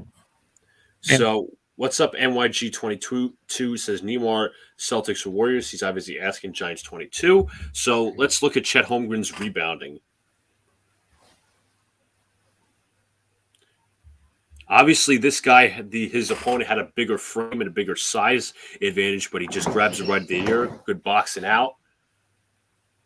Holmgren stays square, grabs the rebound. So now this is our buddy Jalen Duren right up against Holmgren. Me and Donald love Duren. We did him last week. We did his little profile. He can also defend in the post despite having not the best core, but just his footwork overall, helps him in that category. And the size, obviously, good block there. Oh wow, he's just so tall. His wingspan's ridiculous. Not having to leave your feet is just such an advantage in those situations. Yeah. Height's a beautiful thing.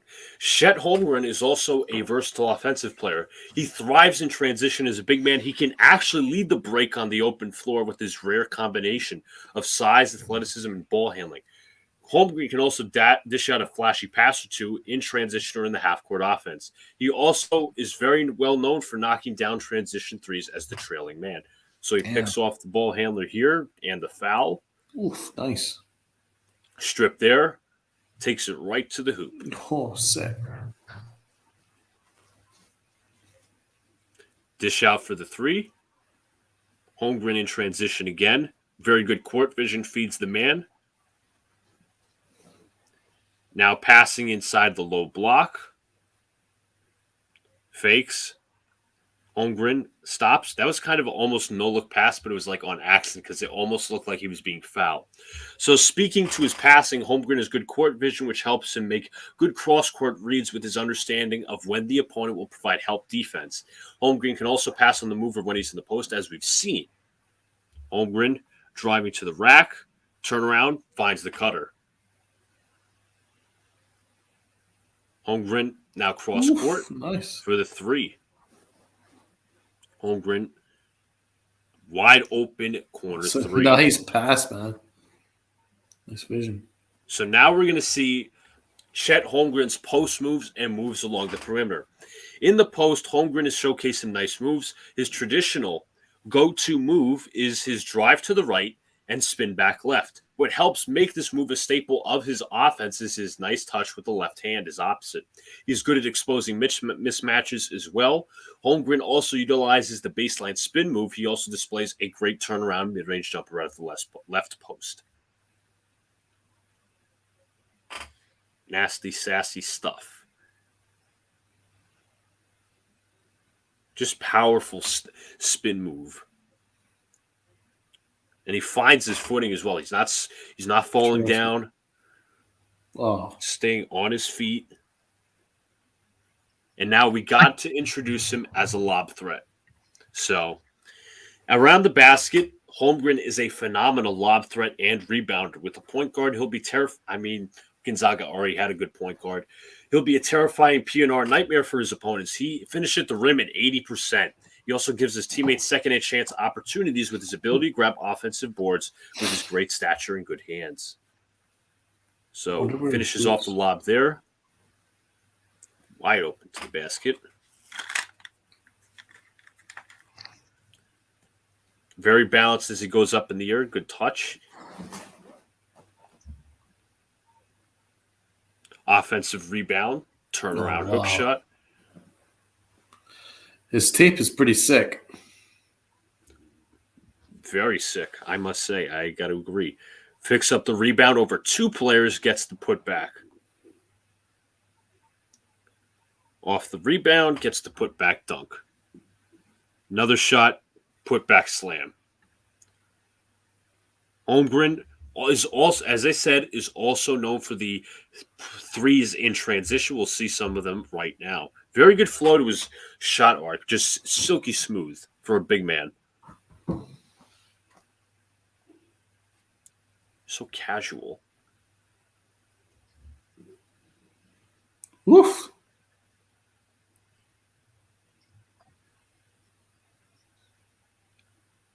So now you see where the Durant comps come, right? In the arc, yes, I could definitely see that. Durant has a very high arc. He is a very high. Holmgren is very high arc for his size. You know, he get the shot over anyone realistically.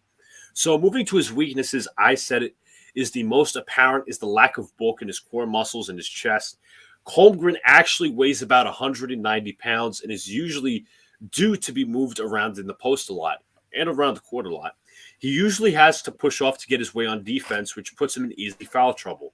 Once the opponent makes contact to the chest, Holmgren's arms either collapse or he loses his verticality and loses his position. Even at his tall stature, he seems to struggle backing down small defenders. Weird. His physicality also disrupts his ability to finish at the basket because he has no true dynamic first step. When getting too physical, defenders strip the ball out of his hands. Mm-hmm. Foul trouble there, not staying vertical. Gets put in a box right there. Let me play that again. I think it's after this one.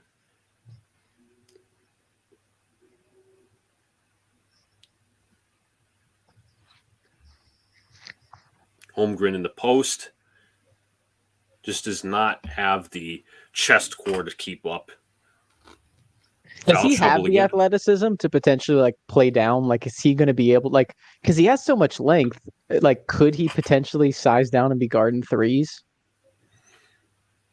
I didn't get a good look at. I didn't, get a lot of that in the scouting reports, but it's a good question to ask. I don't think he has that athleticism, in my opinion. Mm-hmm. I mean, we'll see at the next level, but he's such a good shot blocker too. You want to keep him inside just for that. So it's kind of a tough exchange. Yeah, he's very grinding with the with his movement as he draws the foul there. Back at it again. Draws the foul there. So another staple, as I said, was the physicality when it comes to being stripped of the ball. Here it is. Not a wise decision there. Holmgren trying to post, has a double team on him, still takes the shot, but eventually the putback is made. Holmgren inside, just gets denied. Holmgren gets the ball again. Had an open guy in the three, but he just did not see him. Holmgren is also moving to the next part of Holmgren's game. In 1v1 scenarios, not the greatest shot creator. When he beats his opponents off the dribble, it's usually through stride, not so much mobility or burst. Often leads to Holmgren taking a difficult, unnecessary step back because of his lack of burst. Lack of mobility also slows down the time of his closeouts on the perimeter. Holmgren has no idea what to do with the ball, loses it out to Holmgren on the drive. That should be made, regardless of mobility. Fakes. On the drive, loses the ball. Very grindy movement. So that was the end of that film, but I still have my report. The last thing I want to pinpoint is his consistency shooting-wise. Holmgren could be a very streaky three-point shooter. He fared pretty poorly in the pick and pop, which surprised me a lot, only shooting 1 of 11 on those plays. Holmgren also struggles shooting when the defender closes him out tightly. He could also improve his shooting on the move. As I said earlier, when it came to his P&R defense, he is stuck in drop coverage because he does not know how to navigate around screens, often being stuck, which coaches have to obviously stick with drop coverage. Holmgren's undeniably an elite talent in this year's draft who will go in the top 2 or 3. He gives me a ton of modern stretch 4 vibes, but his defensive potential is through the roof. My NBA comparison for Chet Holmgren is Kristaps Porzingis. I was going to say Porzingis, man. I've seen a lot of Porzingis. Especially when you're talking about him pre-injury. Porzingis came into the league projected as a stretch 4 who can do 3 and D, or 5, but eventually exploded onto the scene as a very versatile offensive threat. Porzingis was also an elite rim protector when he was at his finest. So that is Chet Holmgren. That is AJ Griffin. I'm going to start off with Mark. Donald, what are your thoughts? Who do you think's I'm not going to say who's the better draft, prospect, because it's obviously Holmgren because he's projected to go in the top 2 or 3. Talk about what you liked in the film. Talk about what they need to improve on. Yeah, I'll talk more on Holmgren since I have some more background on him as well, just, because he's been such a big name for a while. I think the thing about Holmgren that's going to be really interesting is, again, he got Kevin Durant comps out of high school, right? He looks and you go back, you compare the per 36 numbers in college, he's right up there with what Durant did at Texas. Obviously, not the same level of fluidity, but there is still the level of like, it's just like his body is shaped in a way we don't see NBA. Like we don't see basketball players who look like that. And so his tape's always going to look weird to us. Like it doesn't look great. It's not very fluid. And again, I'm going to be very curious because it's like, again, he could be like, again, obviously not saying he's going to be either one of these guys, but like there's Durant, there's Giannis elements that you can kind of see in various ways. At the same time, I just wonder is like, it's like eventually there's got to be one of these like big, like tall, skinny, athletic dudes that just it's like there's something that's not quite there, and I do wonder if he ends up in kind of a place where he's not athletic enough to, again, like Durant and Giannis could technically play the 5, but they guard the 3, right? Like and obviously they've all beefed up. We'll see. Some dudes that's just hard to do. I think the other thing too is, again, the 3-point shot was good. He only shot about 70% from the free throw line though, which always makes me a bit nervous, especially when we're talking about like do that. Better, honestly, when it comes to he has such good form though. That's what kind of, I mean, the form's there. I always get nervous because, again, you got that 1 year of college. It's a small sample. And, generally free throw percentage actually correlates better to NBA 3-point percentage down the line. And so, obviously, again, I think he probably will be a good shooter. But because the other thing, too, because he was at Gonzaga, he got a lot of good looks, right? Like he was like the plus side of it is, well, he knows how to play in like a really good system, right? Like that he shouldn't, he's not someone who was necessarily, if he'd gone to a different program that might have been, okay, we're just going to give Chet the ball every game. So he should be able to slot into an NBA offense, a more complicated offense with more ease than some of these other prospects day one. On the flip side of it, that means when I look at that like 60% from 2 and that 39% from 3, I'm left, well, but how many of those shots is he going to get in college or in the pros? And like, we're looking at Chet Holmgren like he's going to be the guy. But at Gonzaga, he wasn't necessarily like, it wasn't always Chet, go get your bucket. We didn't get to see him kind of struggle through that. I think in the way, again, they only needed him to average 15 points per game. And so I think that's kind of the questions I have is like, I look at him and I see it. It's like, yeah, this dude could be like the best player in the league in 5 years. But I also do see it and go, there's still a level of production we haven't seen. And there's been a level of luck and solid circumstance and privilege in his circumstances that makes me a little cautious of, well, maybe there is going to be a level of, you can be skinny, you can be, this, you could be that, but like all of that in one guy, maybe it's not going to be enough to be more than like a 10 to 15 minute per game kind of role player as like this shot blocker who can shoot a bit, but can get pushed around inside.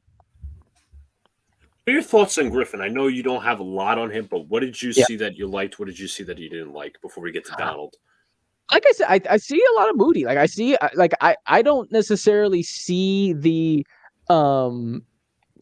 I mean, again, I'd have to obviously watch him more to get a better sense of like, if he's making all those contested 2s, then like, yeah, I can see kind of a higher end potential.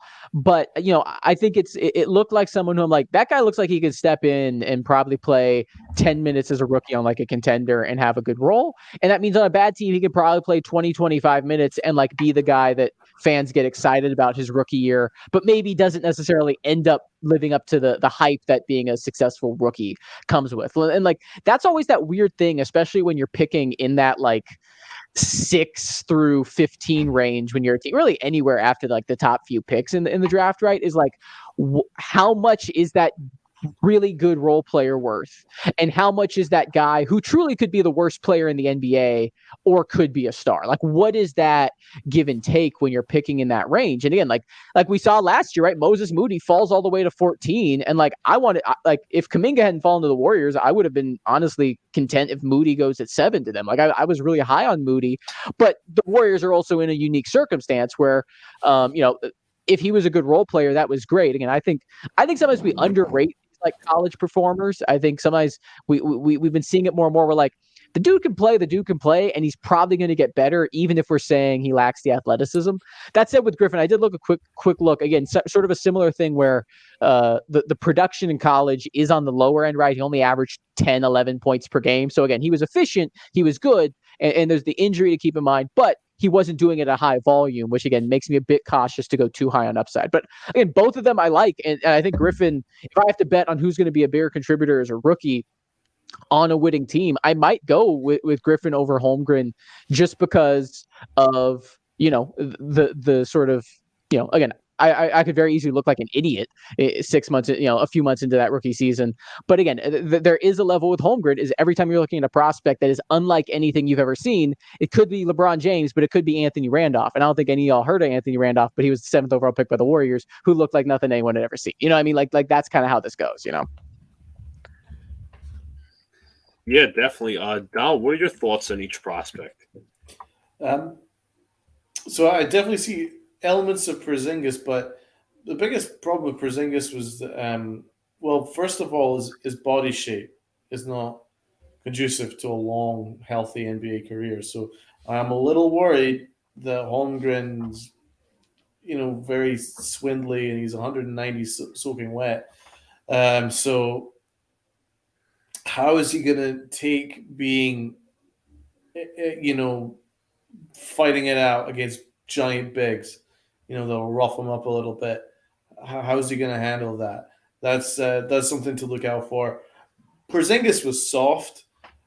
I'm not seeing that from Holmgren. Porzingis is afraid of any kind of contact, and he didn't have a very good defensive IQ. He's good at shot blocking, but his IQ defensively is absolutely rock bottom.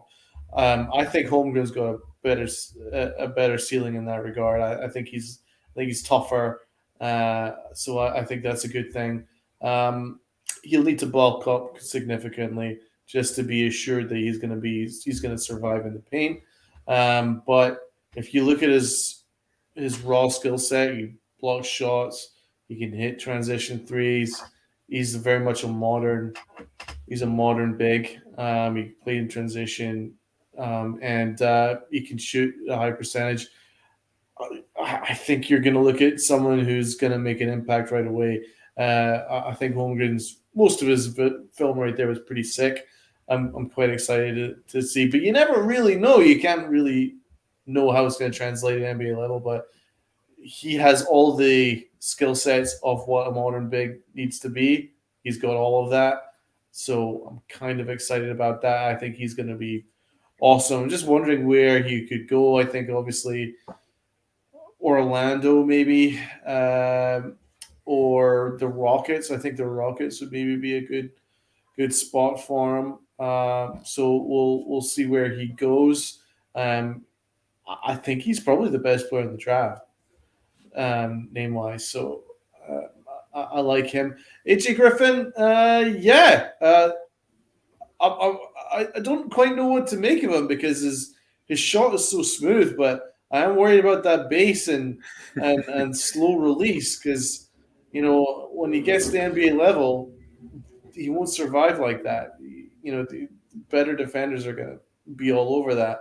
So that is something that I have to work on. But again, you look at the way that he cuts. I like that, and he seems to have high IQ offensively. He'd be really good. Golden State Warriors. One thing I'm thinking is the problem is the one thing I think about as I'm thinking about what I just said is that the problem for him is it looks like he's going to go in the lottery, and like this dude is not set up well to like be successful in like a bad situation. Again, like the slow release, right? If he's on a good team with good scorers who are going to create space for him, like that's where I can see him slotting in immediately. Again, like what do the Warriors ask everyone to do is like make your open threes and cut, and he does that. It's if he ends up, somewhere else, is like, where's, who's that team that's going to be able to give him that environment, especially and be patient with him again, it seems like the defense does have a lot of work.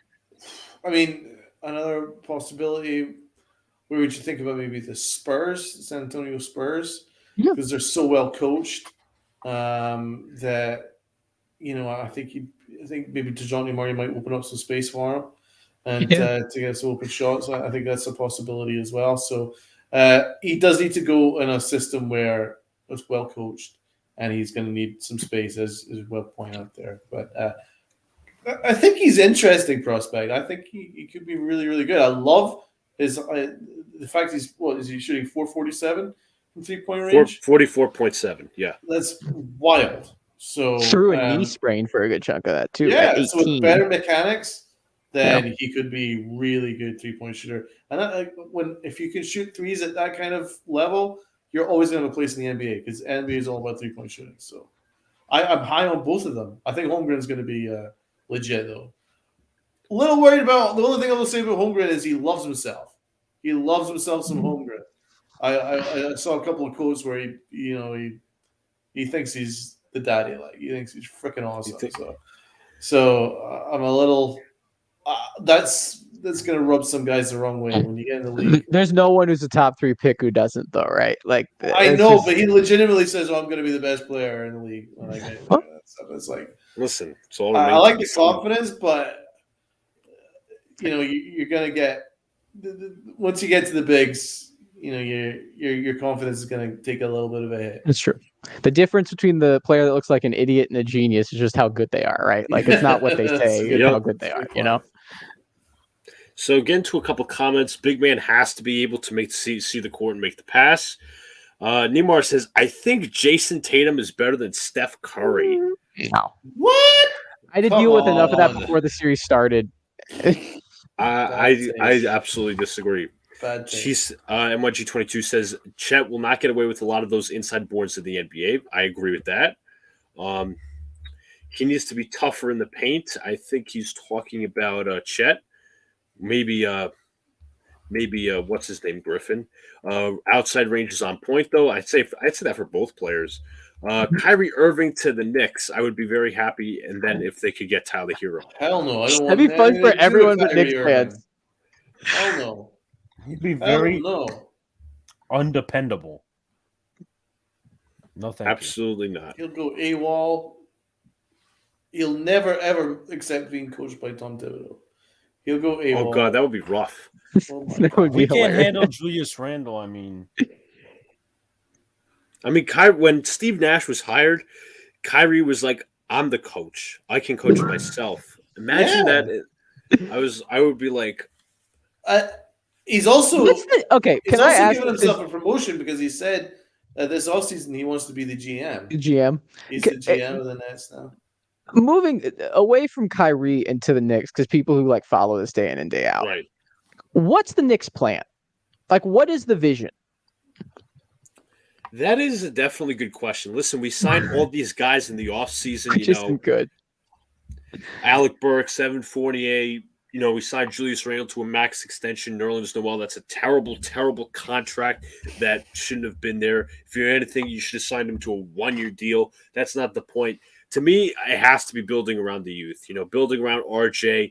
I don't know what's coming up with Mitch. You could re-sign him. You don't have to re-sign him because, as I Mitchell Robinson, right?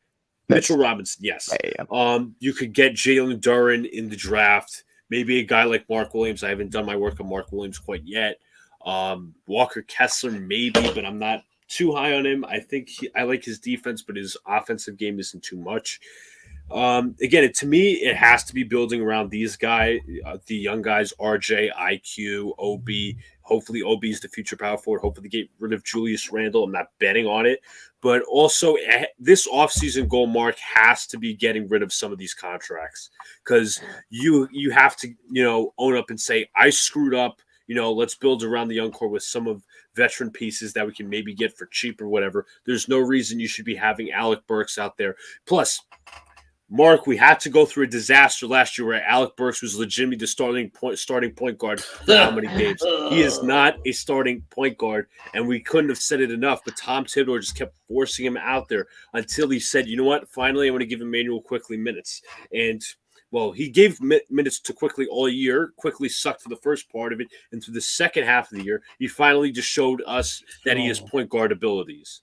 And it just feels like they were like, all right, we're going to be patient. We're going to hire Tom Thibodeau because he's competent. He's not an elite coach, but he's a competent coach. And we're going to get the defense in shape, and then we'll add some talent.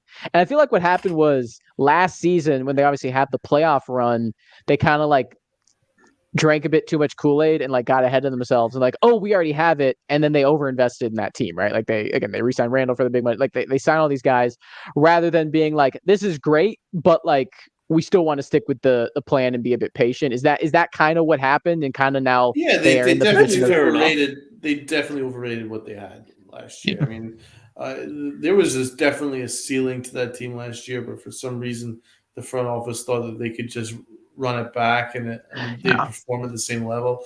That was ill-advised. I didn't agree with it at the time, and I certainly disagree with it now.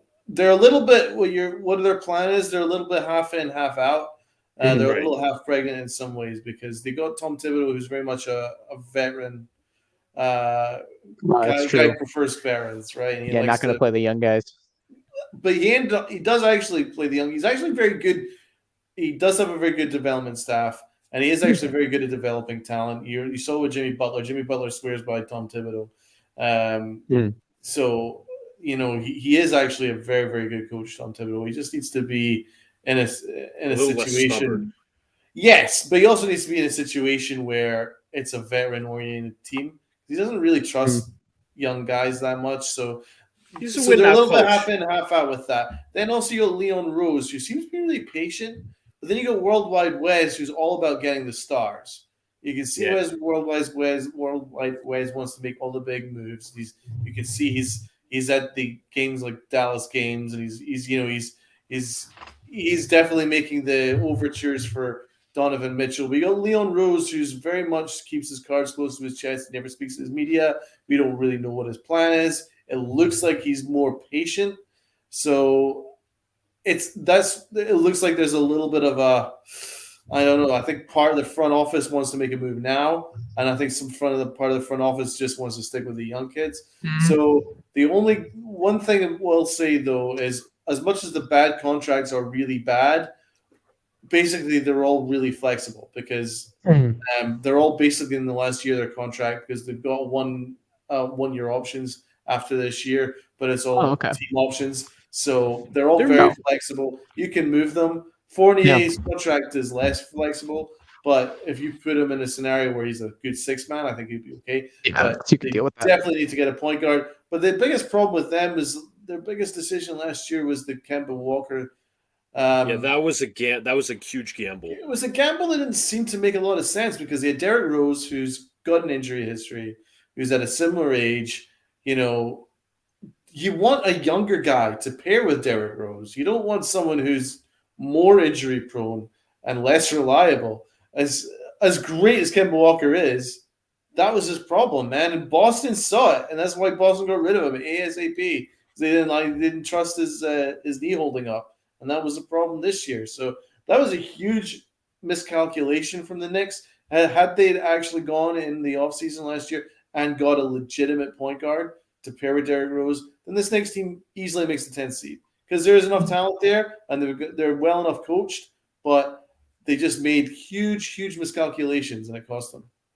Yeah, that's like one of those things where you can agree that the season was an anomaly from like all the other seasons, but that was like the first legit year that this regime was in office. They decided to make their own decisions. Obviously, the Julius Randle year was an anomaly. Some people are hyping him going back to the gym. Oh, cool. He's going back to the gym, getting in shape. Okay. Is he going to be a smarter basketball player by that means? No. So let's not get hype over that. They made a good point, Mark, about Julius Randle. Why did they re-sign him?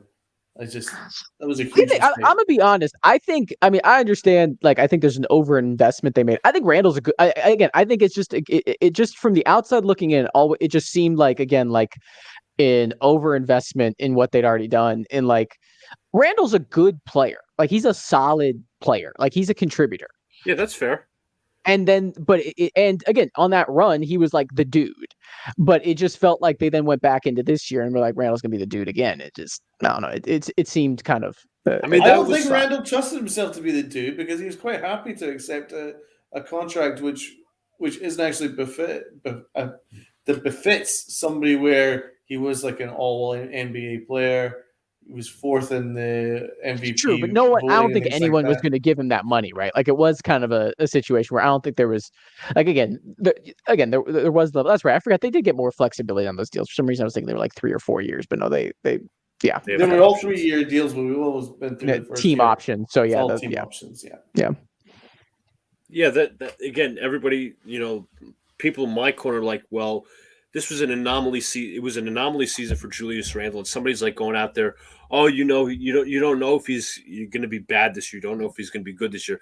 That's what it's called, an anomaly season. One good season in 7 years of pro ball. This guy isn't in his third year, and he's going off for all-star potential where he could get better. He realistically is what he is. He is a solid player, but he doesn't have a smart basketball IQ. He just doesn't. I don't think he's fit for the big market. IQ's garbage. He's got no basketball IQ. And I don't think he likes to have a partner. I don't think he wants to play second or third fiddle to anybody. Not even to RJ Barrett. You saw it. He did not play well with RJ Barrett. Did not play well with Kemba Walker. He doesn't like people taking the limelight. He's a sabotage. Donald mentioned how many times he sabotage. A million times. So NYG22 and Neymar say the Knicks plan is shit. Neymar says, I think we should fire the Knicks general manager. I'm going to say no, and I'll tell you why. This offseason is absolutely pivotal for this front office. If I have any confidence or any trust in this front office, as I said, moving contracts, correcting you right and you're wrong. Yeah. And that's why I was so pissed off at them at deadline, because they didn't choose a direction. That's what they should be about. What direction are we taking? Are we going to win now with this core? Or are we going to, say, okay, we're going to trade these guys for picks. We're going to invest in your young guys. They didn't choose a direction. They doubled down. That's what pissed me off. So that's what are they going to do with Cam Reddish? Because he's due to get paid. And, after is he going to get paid? Is he though? I think they can bring him back for the minimum or like a mid-level. I don't think there's going to be a big market for Cam Reddish. And granted, I don't know if they necessarily even want it back, but I don't think he's going to get paid. Cam was useful as a Knick, but Thibodeau just doesn't like him and didn't want to put him in the rotation. No, he didn't want. It was it was one of those decisions, Mark, where the front office was like, "Okay, we'll get this guy." Yep. Thibodeau was like, "I don't know. I have my rotation set already." Exactly. He didn't want Kemba Walker. He did not want Kemba Walker. He did not want Obi Toppin. Definitely didn't want Obi Toppin, and he definitely did not want Cam Reddish. But the front office are making moves that are separate from what the head coach wants. There is, again, not to give sense. Obviously, there's a Steph Curry difference here, but right. I do think there is an element of where you can draw the Thibodeau, Mark Jackson parallels in terms of who they are as coaches and their limitations. Again, the reason why everyone thought the Warriors were a good team with a good player in Steph Curry and fun and wouldn't ever get past the second round was because Jackson's offense was not innovative, right? Not with modern NBA technology, right? Not innovative, very simplistic. But what he did do was he played his dudes probably too many minutes, but when you have young guys playing too many minutes, it's sometimes good for their development as long as you're not getting guys hurt. And he instilled defensive intensity, right? And again, Thibodeau is that to an even more extreme, right? And so I do think there's elements again, but there is the issue of though obviously, again, they had Steph Curry, so they were competitive with Jackson. They could turn that into Kerr and then immediately be contenders. But there is the element with Thibodeau. But when are you going to turn this to be okay, this is the system that though is going to carry us, right? This is the thing that's going to carry us, and that's kind of I think what's difficult for the Knicks is Thibodeau's the best coach they've had in a while at making sure they're relatively close to competence. They're not, but yeah, there's all these other pieces, and again, similar things was. Jackson and the front office did not get along because Jackson was stubborn and Jackson had his ways and Jackson would pit players against the team, which granted Thibodeau doesn't do. That's Mark Jackson special. But it's still the element of, kind of picking favorites with it and not necessarily being the best place for young players to, again, certain young players will develop very well. Certain young players won't develop at all because they're in the doghouse, right? It's that kind of very two extremes, right? That's a good point because the biggest issue with last year's team for the Knicks was they had a bunch of offensive options, but they didn't have an offensive, innovative coach to make it all kind of tie together. He's a defensive-minded guy.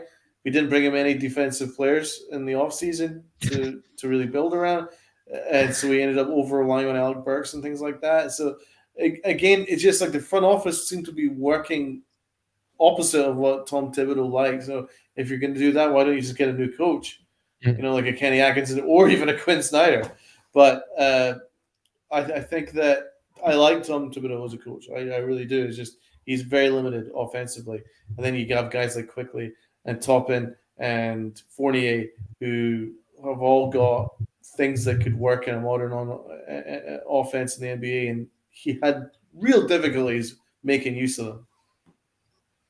So getting to a couple of comments, the Knicks will win in 2055 when John Starks' grandson hits the game winner over Reggie's great nephew. Knicks win.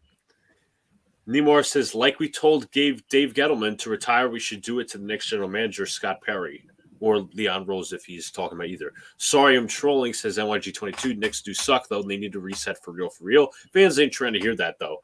Well, I wouldn't say reset's the right term. They need to retool and better for their development. That's what all of us agree on. So, any final thoughts, Mark? I thought we had a great discussion. Yeah, I was ready for it. I was ready to come in. I was ready to talk finals. We went draft. We went Knicks. I was ready. I was ready to go Yankees on us if we wanted to go.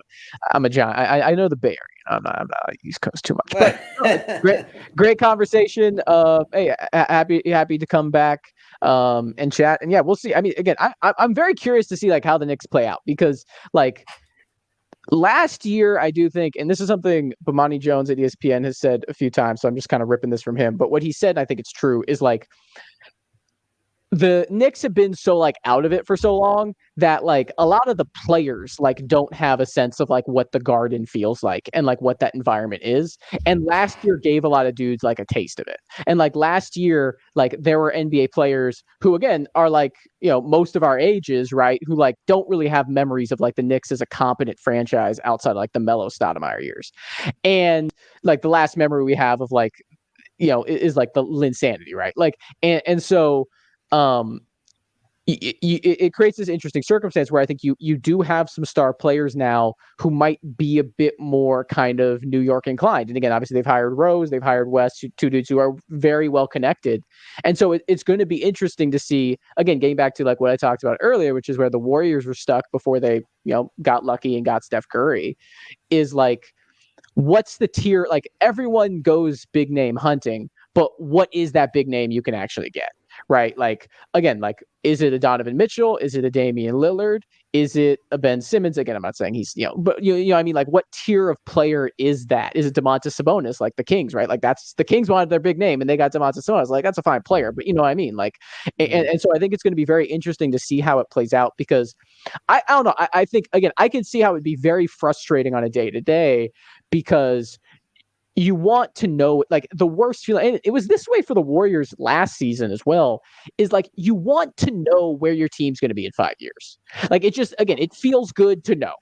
And the problem with the Warriors last year is like you didn't. Like, are they going to trade Kuminga? Or when they had D'Angelo Russell, for Christ's sakes, where it's like everyone knows they're going to trade D'Angelo Russell, but no one knows what they're going to trade him for. And so it's like you're sitting in this kind of space of like, okay, well, what are the pieces that they're going to get? How are they going to land? How are they going to fit? I have no idea because truly anyone feels like a possibility. And that's kind of frustrating. But I think there's an element of like a lot of teams get overly excited, and that's when you end up trading Tyrese Halliburton for Sabonis, right? That's when you end up like making the move that ends up being really costly. Like there is an element of, you know, again, like those contracts are now basically they're 1-year deals, which makes them the most tradable deals in the NBA. You got these young players, you're going to get a new lottery pick this year, or you know, maybe you can package that for something. I don't know, but I don't know. I'm curious to see how the Knicks turn out, but at the moment, I'm most curious to see how those NBA Finals turns out. And I think great conversation. Talk about the Dubs, talk about the Celtics. Again, two teams that like either side could end up winning this. But it's going to be a really interesting thing to see, you know, whether the Celtics can essentially overcome the things that have been causing them problems in playoffs for numerous years now. They can finally get over that hump, and whether the Warriors can like truly push through in this one final run. And I think it's really interesting too, because it'll, you know, change in terms of like, again, not that we need to have a greatest of all time discussion, but like it changes how Steph Curry, I think, is going to be viewed by a lot of people as well. If he gets this, he gets the MVP and, you know, again, potentially is able to compete for another one down the line. Let me just hand in some 2 comments before Mark goes. Sounds like typical Knicks dysfunction. Heard shit like this my entire life. Knicks needed a point guard since Walt Frazier. Derek Harper was pretty good for a minute, but fuck. Let's go Hawks. Oh, you got to come on. What do you? Wow. You got a pretty damn elite point guard in Trey Young, Jason. So there's nothing to worry about over there. Yeah. I think Still can't believe they got rid of Jeremy Lin. He was so popular. I mean, Melo didn't want him. There was a lot of rumors around that. So, well, appreciate having you on, Mark. Great basketball talk. Hey, Thank appreciate you, it. Anytime. Y'all have a good one. I'll see you around. You too. See you, man. All right. So we're back to the usual three. So I want to throw a quick shade out. By the way, I wanted to bring this up when Mark was on, since he's a Niners fan. But either way, I'll bring it up. Yeah, he was talking about how the Knicks overinvested. Doesn't that sound familiar, Donald? Yes. Oh man. So it was like two things that I wanted to get to. Yep. Let's see, where is it? Right here. So I have to troll my buddy Snacks on Twitter. Shouts to everybody in the chat, by the way. I know I didn't properly welcome everybody. Salute. But my buddy Snacks thinks that New Jersey pizza is better than New York pizza. And he posted a picture of the pizza that he was eating today, and he said, quote, "Pizza capital of the world, New Jersey." And I commented, let's see, I actually quote tweeted him, and I said, "You didn't tell me Chuck E. Cheese was your favorite, and this is the pizza." Hold on, wait, gotta get it up here.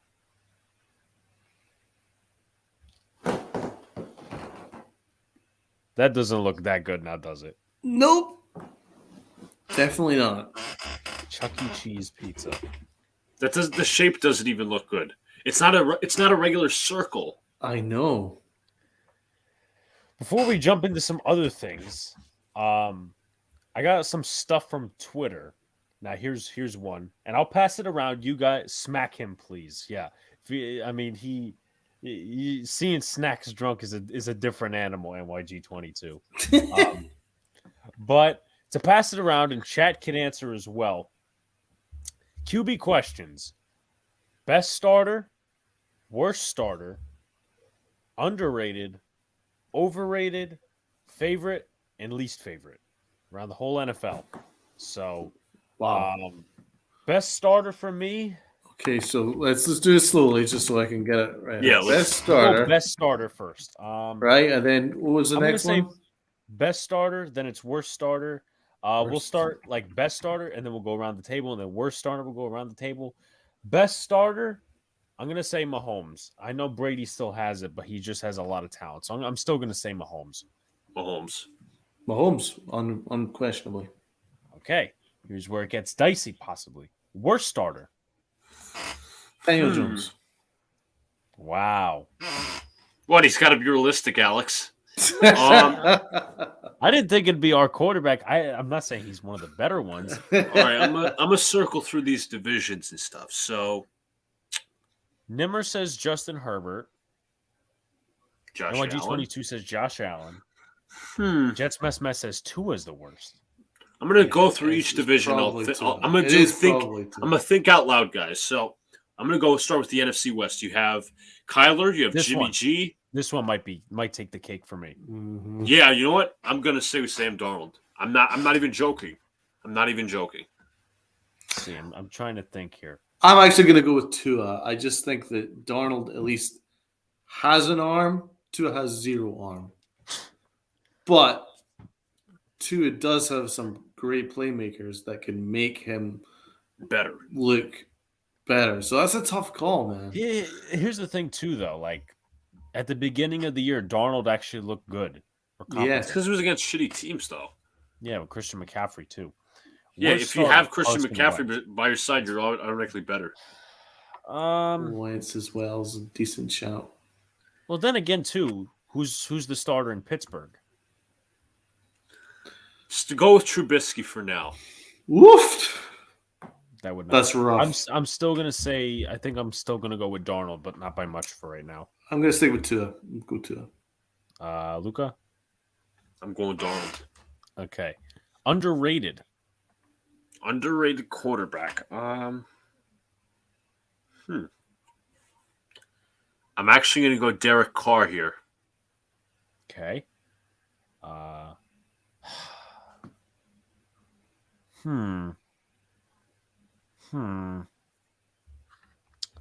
This one's interesting. Because a lot of these QBs, it's either they're good or they're fucking trash.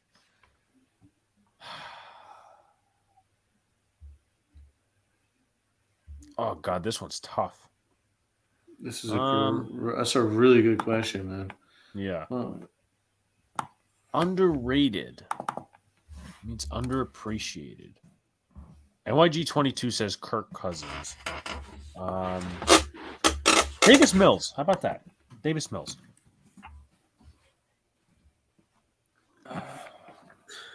What about Tannehill, Alex? Davis Mills. Coach Ed Gladney. Shouts to you, man. He agrees with me. Nimmer says Matt Ryan. Kyler Murray underrated. Maybe because like he's bitching for no reason, in my opinion. I think Donald's still trying. He got shelled in the playoffs, so I think Donald's still trying to look for an answer.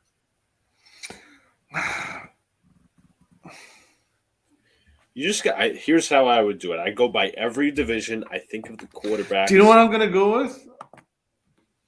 Because I don't think that prior to the playoffs, he was getting the recognition he deserved. Joe Burrow. Okay.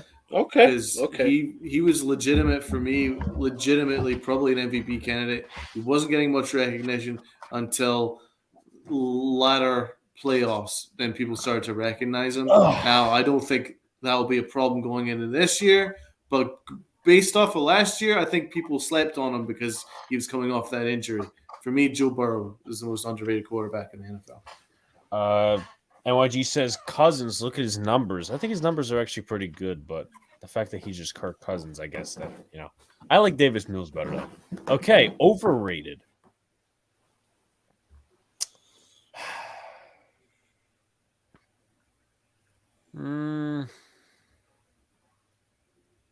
Lamar Jackson.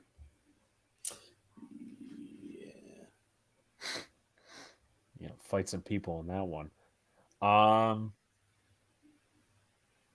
You know who I'm in a tie between? Go ahead.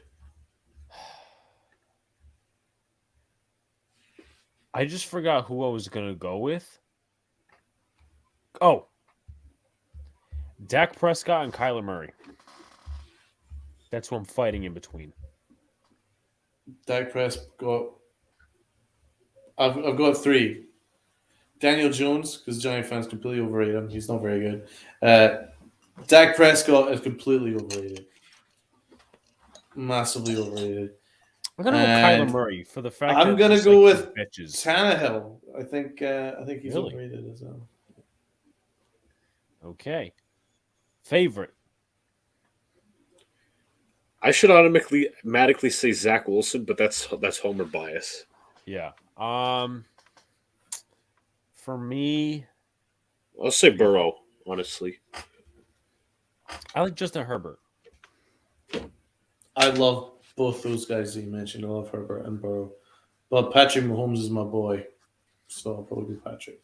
NYG22 says Tom Brady is super overrated. We'll see what happens this year. Because apparently, you know what? Just because we're going to play it. We're going to play it. It will be Brady's last year. If the NFL script holds out, how they're going to write it, it's going to be that Brady gets his 8th ring and he rides out on top. And this will be his final season. And then he'll go on to NFL on Fox as an analyst. Because he doesn't want to retire and deal with his kids. Or Giselle. Watch yourself. Brady's got people everywhere. You never know. What is he going to do? Listen, there's a possibility that Don might not be a Giants fan. He might actually be a Patriots plant. What? What? I think we need to cut him off just for that. Like, that is a sackable offense, if anything. All right, I digress. Let's keep going. You digress? No, you apologize. You apologize right now. Fucking Patriots. He's calling you a double agent. Shove that up your ass. Stafford has become a favorite of mine, I will say, but Herbert takes the cake for me. He's my least favorite guest we've ever had on.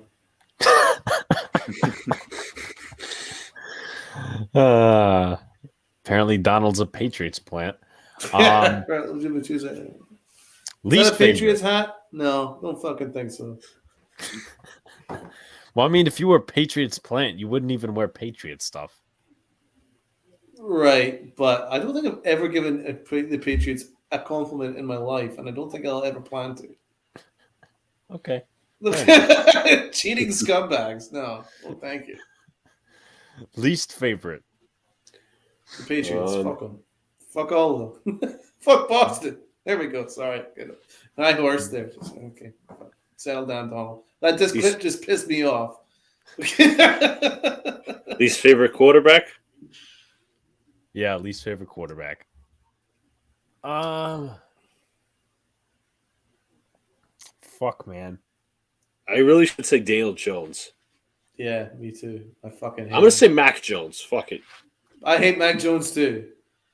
But considering I've given Daniel Jones an answer all the way through for everything, I'm actually going to make him Mac Jones. Mac Jones. I think he sucks. I'm going to go with... See, I could take a segue for this. Segue? I could say for the first couple of games, Baker. Oh, he sucks. I fucking hate him. Oh, God, he's awful. Oh, yeah. Can I go say the worst quarterback? He is the worst quarterback. He's fucking garbage. I cannot believe he got the number 1 overall pick. Well, I mean, he did have like a very good team around him, and he decided to, I don't know, shit the bed. Yeah. No, he's genuinely an awful football player. Let's see. And I want to see how you guys feel about this. There's 2 questions, and then we'll get into Miguel Andujar. Colin Cowherd said this: John Wall has never made a teammate better. Russell Westbrook has never made a teammate better. Draymond Green has made every teammate he's played with better. Find me the teammate Westbrook's made in his career. Great point. For Colin Cowherd, who always makes really shitty points, I agree that Draymond Green makes everyone better. Who has Russell Westbrook improved? I can't think of anything. He's always fighting for his own triple-double stats. And John Wall, I don't hate John Wall. I think he was a really good point guard. He just got hurt. But he's not the type that he's not really a distributing point guard. He's more of a scoring point guard. So in that regard, I can't really argue with what Colin Cowherd's saying. I hate to say it because he always makes really shitty points, and he probably shouldn't be involved in sports talk ever anymore. But in this regard, I'm going to give him the props. I think he's right. Luca? Yeah, I said I agree. All right, now this one, and then we'll get to Miguel Andujar. And any questions, guys, by the way, put your questions in the chat. We'll answer them, definitely. One has to go forever. Pancakes, waffles, French toast, and Cinnabons. Oh, come on. What has to go forever? What the hell?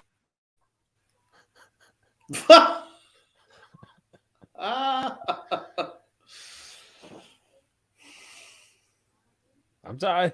You know, I should piss off Luca and say French toast. You don't like French toast either. You don't like French toast. That wouldn't be a surprise. I thought your screen had frozen. You were just in suspended animation. He was just like, there we go. Yes. I'm going French toast, man. French toast. See, I got some. I don't like the French very much. I don't have a great history with the French. My ex-girlfriend was French. She was a horrible, horrible human being. So I'm going to go with French toast. Yes. Thin sliced French toast. Yes, thank you. One's gone forever. Pancakes. No. You don't say that and Did then you not just get chuck him out the chat? I just kicked him out. say stupid shit and you get punished. Pancakes. Why pancakes? Bro, I overate them as a kid. Oh, that's supposed to be our problem? Freaking French toast is elite breakfast, as I said. Cinnabons are like the best, but I like them. I like cinnamon rolls, also made homemade, not And what makes waffles better than pancakes? These pancakes are just. I mean, they're again. I'm not saying they aren't good. It's just like I overate them. Like French toast rose to the top because of pancakes, and they're. Hold on, I gotta coach. It is the one in the bottom. Hold on, I gotta make sure it's on screen. It is the bottom right corner. That's what cinnamon rolls. Cinnamon rolls. How could you? Yeah, can't vote against cinnamon rolls. Cinnamon is awesome. Give me 1 sec. I'll take French toast only to piss off Luca. Now he's gonna go hit something with the baseball bat because I said so. Is he a big French toast fan? He thinks French toast is the greatest breakfast of all time. Oh, really? Yeah. When he comes back, he will ask him. To be honest, his taste is kind of shaky at this point with the whole Ovaltine thing. Yeah, I don't know. Really trust he's a Jets fan, so then again, Jets fan as well. Well, I'll give Jets mess more credibility. I mean, at least he would say that French toast has to go. And here he comes now, so we'll get to prove it upon the point. Please defend French toast to us. French toast. Didn't you say it was the single greatest breakfast? I said it's the best breakfast ever, in my opinion.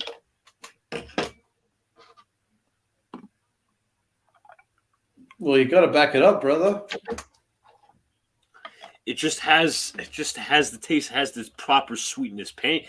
You don't have to do anything to French toast, except syrup. Syrup, fine. Pancakes, you just got to add like a little more. It's like pancakes, you got to add the freaking powdered sugar to it to make it sweet, and you have to put a shit ton of freaking syrup. So what about waffles? Waffles is the same. Waffles is the same with French toast. You can just put although pancakes and waffles have the same batter, so you it's a different shape or different form. So you're a hypocrite. Why am I a hypocrite? Because you literally said pancakes and waffles are the same thing, but waffles don't need anything. Pancakes need a lot. Because waffles you can just put in the waffle maker. We love waffle makers. I love waffles. Waffles is a great breakfast. Yeah, I feel like depending on who you talk to, sometimes they're overrated. Oh, waffles over pancakes. No, shut up. Coach says, I'm a big fatty. Fuck whoever made this. I'm taking them all. That's the real answer. That's the real answer right there. That's the real answer. There is no Xing out one. That's a pretty good answer. Yeah, I don't like the bottom two, so I can't say, I can't say that. But you know what? I'm different. I'm different, and I'm proud. You're drinking my chocolate. I'm sticking with Alex though. I'm voting. Yes, get that French toast out of here.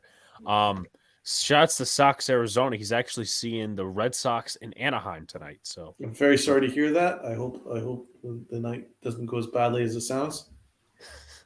I hope the Angels win because they've been losing to the Phillies like there's no tomorrow. What's been pissing me off though throughout today, and obviously once again, guys, even though we're maybe getting into baseball just a little bit, keep putting your questions through. We'll keep going with the fun stuff. Is that I've seen a lot of shit on Twitter. I miss Gary Sanchez, this, that, and the other thing. There was another tweet today. Oh, I thought Gary Sanchez was lazy. I mean, and I said this on Twitter. Can I ask this? If we're the best team in the American League and perhaps the MLB, why the fuck are we still slobbering over Gary, what he's doing in Minnesota? I don't get it. I haven't even spent a split second thinking about Gary Sanchez. I haven't Not either. even a minuscule second. Like, he's just not even in my frame of mind. You got to look past the home run / RBI numbers, which actually aren't very good. Look at what Trevino is doing with that pitching staff. We were 2 runs better off. And that's not including these last 2 weeks where basically everyone is going for perfect games right now. So we were 2 runs prior to this phenomenal stretch that we're already on right now. Before that, we were already 2 runs better off with Trevino catching than we were before. So the ERA is much lower because Trevino's catching. He's 100 in the 100 percentile in pitch framing, which makes a massive difference. Gary Sanchez is completely incompetent, the worst defensive catcher in baseball. He is solely a DH at this point. So you have no idea what it means for a pitcher like Cortez and for Taillon, who rely on movement and mixing their pitches, having a reliable receiver of the ball back there. Because if it was Gary Sanchez, balls are flying past him left, right, center, up, down, fucking up their ass, out of his ass, everywhere. So it makes a huge freaking difference, man. You just gotta freaking learn. Just look at what the difference is. You can see it. It's plain and simple. Just because Trevino isn't an offensive catcher doesn't mean he's bad. Did you guys ever see Trevino on one knee this year? You didn't have to. He's just such a freaking great framer and great defensive catcher. He keeps the team in the game. He has a little bit of pop. I know it's not Gary Sanchez, but still, he's defensively better, and he's better at calling the games. That's the point. 100%. 100%. Look at our pitching rotation. Our worst starter is Jordan Montgomery, and he's got a 3.02 ERA. That is our worst starter. Taillon's got a 2.30 ERA. Cortez 1.50 ERA. Garrett Cole 2.70 ERA. Garrett Cole 2.70. It's fantastic. And then Severino 2.90. So everyone is competing for a freaking Cy Young right now. And has no small part with a great catcher like Trevino, who makes a big difference back there. Higgy has been awful offensively, but he's still a decent defensive catcher. He's helped as well. And then you've got Matt Blake, who's obviously done a sensational job as a pitching coach. But I don't even think about Gary Sanchez. There's the issue right now isn't catcher. It's a fucking outfield, apart from Aaron Judge and Giancarlo Stanton. But Stanton's coming back from injury, so you need to fix center field, probably left field too. Here and now, I'll get to that. Sanchez. Sanchez was definitely worse, and I might want to pull up something, but it might not let me. But then again, who knows? Jason says this. Also, there's this. I'll get to Jess Mess thing in a minute.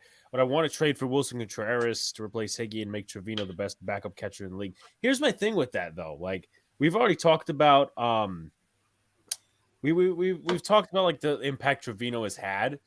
I want to say this. I feel like people are not appreciating, and I'm not saying they're underappreciating Trevino or stuff like that. I'm talking about the people on Twitter. I'm not necessarily talking about the people in the chat like Jason, because Jason's a loyal supporter of mine. But I'm talking like the people on Twitter. I think they're not recognizing what Trevino is because he's not playing 5 out of 7 days a week. It's always split between Higgy and Trevino. It's like it was. Do you guys get what I'm saying? Yeah, like Trevino's not like playing enough. He's not full time, but he's not part time. They're not giving him the time he needs. No, I absolutely agree with that. Hold on 1 second, because I might have what I need. Okay, so or that could just cancel out. That's always good. Coach this was a famous, infamous rant by our former co-host, still friend of the show, last year when the Yankees lost to the Mets, and Gary Sanchez made that infamous play. It was about 3 days after the fact. I have to agree with Sean. But you know what, Sean? Because Gary Sanchez got the walk-off hit today, I got this tweet. Gary Sanchez is not a problem, and if you disagree with me, I don't care. Did we not watch the game Friday? Did you not see 60 feet here comes the runner. Oh, maybe I should tag him. No, he stood there like the fat bastard he is. Please, ship him off anywhere but New York. Unless he goes to Queens. Then he can go to Queens. He'll be able to ruin the Mets. You can't tell me 60 feet away you can't make that tag.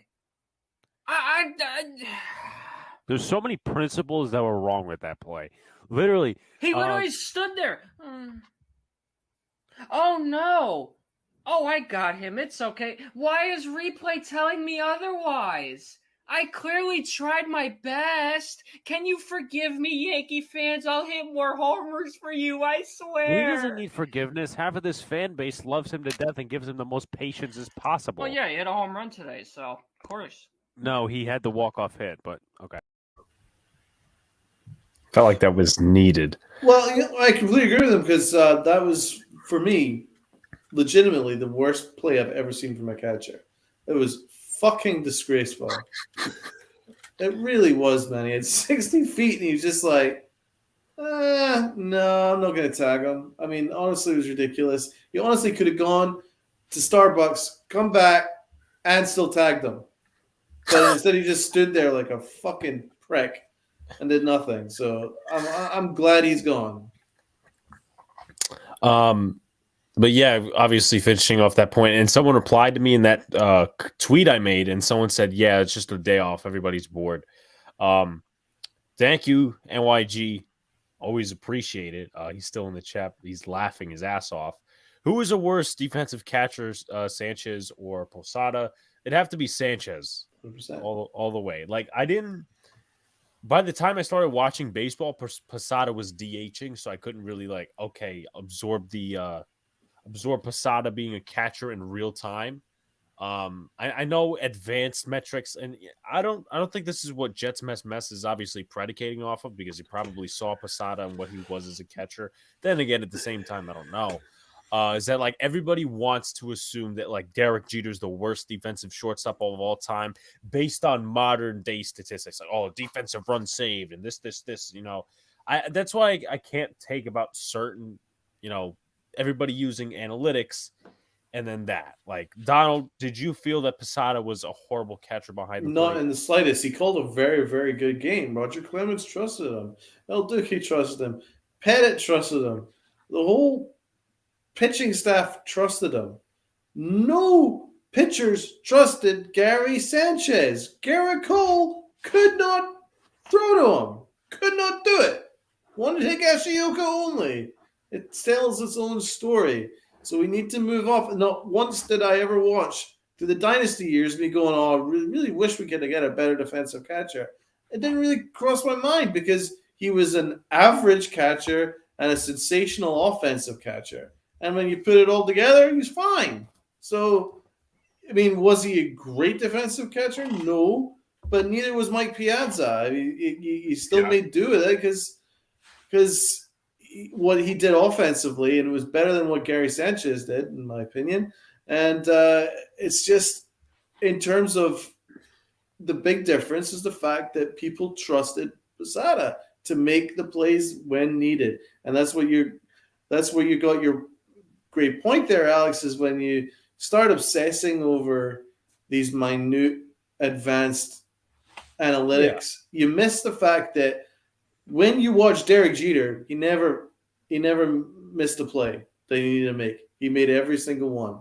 And I still can't really think of a time where Posada cost the Yankees valuable games because he made most of the plays whenever you needed him to. So that's the way I view it.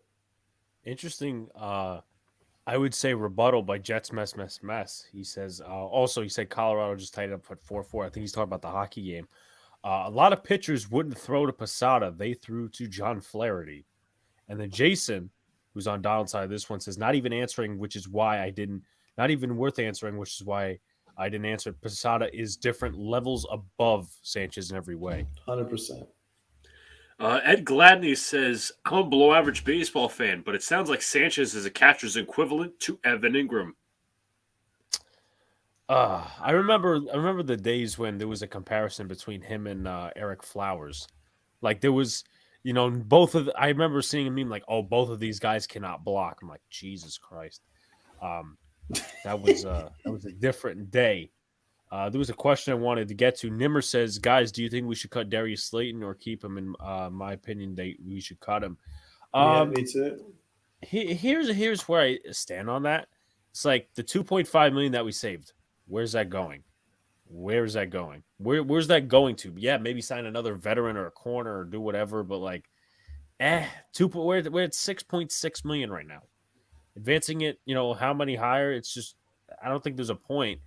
And you look at the wide receiver rotation right now. Is Shepard going to be on the field healthy? Probably. Like, I'm not even saying Slayton's going to be healthy. And listen, I don't like Darius Slayton. I don't. But are we really going to put him, are we really going to cut him and promote guys like Robert Foster over him? CJ Board? Those guys haven't played enough in the NFL. What the hell is so funny? I kid you not. I don't like where this is going. I kid you not. Oh my God, what's up?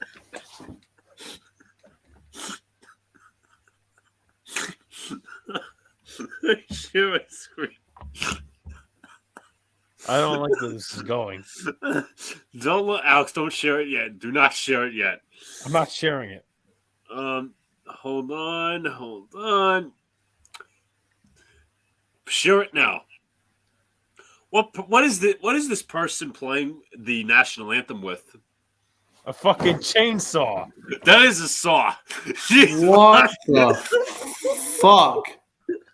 A saw? No. A fucking saw. Oh, fucking! How cheap are the Oakland fucking A's, man? This is the Oakland They A's. don't even get a singer to play the national anthem. They don't even get a musician to play a national anthem. They get a dude with a hacksaw. How cheap? Oh, look at the stands. Look at the A's stand. There's 6 people and their dog in the stands, man. Watch this woman try and work out how to play a song with a hacksaw. How do you get that as a career? Like, is she like cutting wood and then going, damn, that makes a really cool sound. I think I can make the American national anthem out of this sound. I'm going to make a career out of this. How do you get to that point? Oh my God. Do we have to actually hear it? Would you like to hear it? I can't wait. All right. Time international musical saw champion who performs Musical in the U.S. She has played in the San Francisco Symphony and the Colorado Symphony. She's played in a symphony. Symphony. Hacksaw Symphony. And has been featured on the game show I've Got a Secret with her musical saw. All right, Caroline, take it away. Are we all ready? I think we're all ready.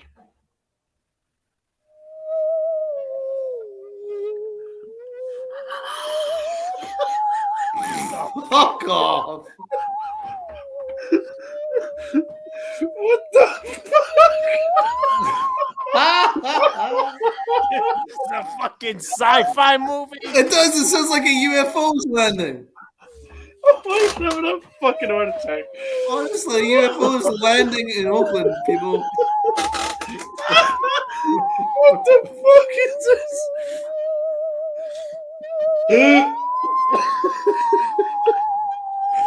No. I can't wait till she gets to the point where it's the land of the free and the home of the brave. And the Rockets, regular, here we go.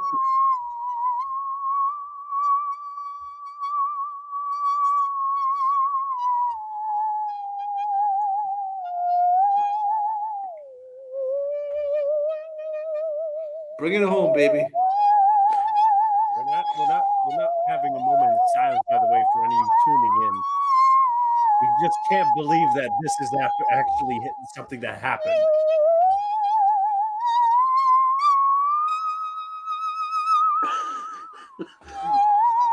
She's playing it with a violin bow. What my musical the song? fuck? Oh my god. I don't Alex, know. you have any kind words to offer? Donald, you ever seen Grown Ups? Yes. Yeah, you remember that scene where Rob's doing Ave Maria and everybody's not trying to laugh, but they're laughing at the same time. Remember Step Brothers? When John C. Reilly's in the drums going, boats and hoes! Boats and hoes! Boats and hoes! That Maybe is the better. Yankees will let me do that with a kazoo. That's a fucking... What's you next? use it to cut, and it's also a weapon. What did you make her think that she can turn that into a musical instrument? I still want to know how she chose that as a career choice. She was the fact that she was in orchestras with that. My lord. I feel sorry for her parents, man. They're just trying to watch the fucking TV. God damn it. They're trying to watch Jeopardy, and all you're hearing from upstairs going, oh, that's her with her fucking song again. Oh my God, Lord. I wonder her parents be like, should I read the comment section? Are you playing with an actual instrument this time? Should I check out the armpits? Oh God. Oh. Should I check out the comment section? Oh God. Go. Somebody says, I'm sorry, but my mind automatically goes to the movie Mars Attacks for some reason. Something Mars Attacks. That's it. Nailed it. I was trying to think of what it was. This Mars Attacks. Somebody says, brother. Cousin to haunting Terraman's score of One Flew Over the Cuckoo's Nest. It's definitely Mars Attacks. Somebody says this should get a primetime placement, not some sparsely attended day game. I mean, credit to her, man. She gave it a good go in front of 6 people. Somebody says reminds me of Bugs Bunny and the Singing Sword. The Singing Sword. Somebody says still better than Fergie at the All-Star game. Oh God. Yes, that's a good one. Somebody says, serious question. Which instrument is better, the theremin or the saw? Somebody says, can you make a table with a theremin?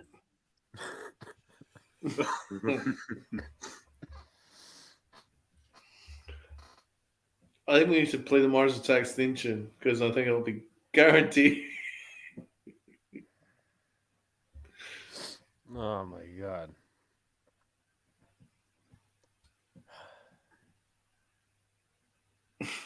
Anything else, Luca? Somebody says, I didn't even know it was possible. Somebody says the fact that people are at attention for a Saw rendition.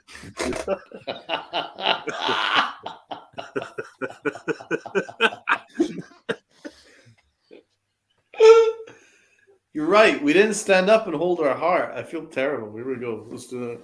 Yeah. Somebody said, oh my God. Listen to this. Somebody said, that doesn't quite cut it. Oh. Oh my God. Oh, the chat's on fire. Good job, guys.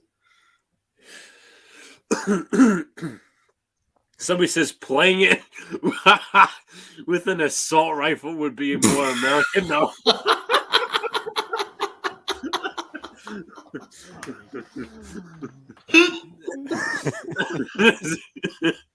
Yeah. Shoot the fucking thing. Oh my God. Yeah, I got a joke. I got a joke here. What's something you could say while hearing that, but also let's say you cut yourself with the same object? What the hell? You know what's? Here's what somebody else said. I haven't heard a better version of this since Enrico Palazzo. Oh God. Oh my God. Somebody says, why would one learn to do this? Somebody said, the South isn't bad for everything. I'm sure it was the cousin of the spoon guy who came up with this.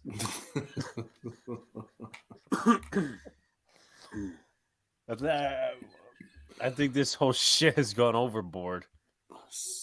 Yesterday we're talking about, different accents. Today we're talking about people playing Saw. Somebody says, not my national anthem. Maybe we should have a Planet Earth anthem instead.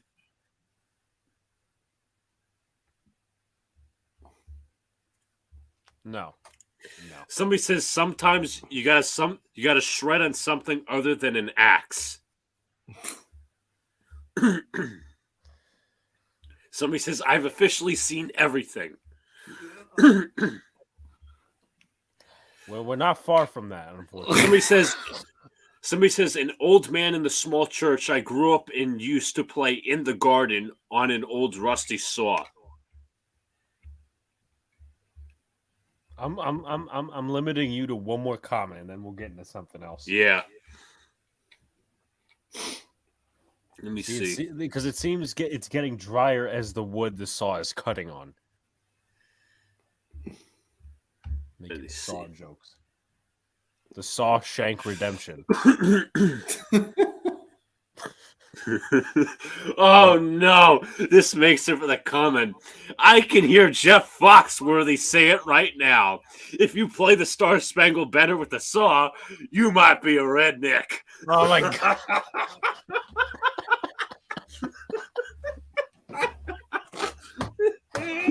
It's the winner. No, that's the cake. That takes the cake. That's the winner. Oh my god. Oh wow. And I enjoyed Jeff Foxworthy's comedy. I think he's going on tour. Oh, is he? Oh, I love him. He's hilarious. Oh man. Oh my god. It's so true. Oh Jesus. What was I gonna say? Before we go, we'll shoot around the table and then we'll go into some predictions. Thoughts on the Miguel Andujar thing and where he could end up. I'll start with Donald because I know he was pretty pissed about it, like I am. Yeah, I'm pissed off about it, man. It's just like it just sends this. It sends a bad message to the fan base. It sends a bad message to Andujar, and it sends a bad message to the locker room that at the end of the day, it's not a meritocracy. It isn't how you perform. It really is just based on how much we have invested in you, and whether our general manager can admit that he screwed up with the Aaron Hicks contract and the Joey Gallo trade. That's what it is. It's just because we've got so much invested in Aaron Hicks, and Cashman continues to basically just stuff it down our throats. And he invested so much in Joey Gallo. He overpaid for Joey Gallo, and the stats might have made Joey Gallo look like a great fit, but that's where you really need good scouts to tell you that someone who's never played in high leverage situations and big spots and pressurized situations, he might not handle it. He doesn't have the personality for it. And he's shown that. He just doesn't really have it. He doesn't have the game to survive if he's not hitting home runs. He just doesn't. He's not that type of baseball player. So you got Andujar, who has legitimately won us games. He's done a lot. He's done more in 2 weeks than Joey Gallo and Aaron Hicks has in a year and a half combined. And it's just really, I just don't like the message it sends. I think it sucks. I think if any other organization in baseball were in that same situation, Aaron Hicks would be DFA'd. And Andujar would be the starting left fielder. I guarantee you that. I think Brian Cashman has this obsession with Aaron Hicks that no one else has. He's seeing something that no one else does. Joey Gallo does legitimately have some talent. He's a Gold Glove right fielder. He's not a good left fielder, but he's a Gold Glove right fielder, and he's got legit 40 home run power. You can see why you'd want to see if that can translate into something. Be a bit more patient with him. But Aaron Hicks has legitimately done nothing for about 4 years, maybe 5 years. So how much more opportunities does he deserve? And then you go Andujar, who's young, and he's asked to change positions. Remember, he was a Rookie of the Year candidate. He came runner-up in the Rookie of the Year candidate his first year out as a third baseman. Couldn't play third base, so then we turned him into left fielder. He worked on that, has now become a better left fielder than Aaron Hicks and Joey Gallo, statistically, and he's sent down after getting 3 hits and after being a key to winning us games. It's a shitty message, and my rant over. I think it's a fucking disgrace. I really hope that they don't trade him, but they should, because, well, no, how would I word it? If I was Andujar, he has every right to ask for a trade, and the Yankees should be fair to him because they're fucking up his career by sending him down to AAA because he's got a major league bat. There's no question about it. So I hope that they change tact and then get rid of Hicks and keep Andujar. They won't, so they have to do what's right by him. Luca? Yeah, my thoughts. Andujar's been a valuable bat since he came up here, even before. Like in 2020, a little bit of 2021, he struggled, but he's, I think Matt Riley put out a stat out there. He was like hitting 241 or something like that.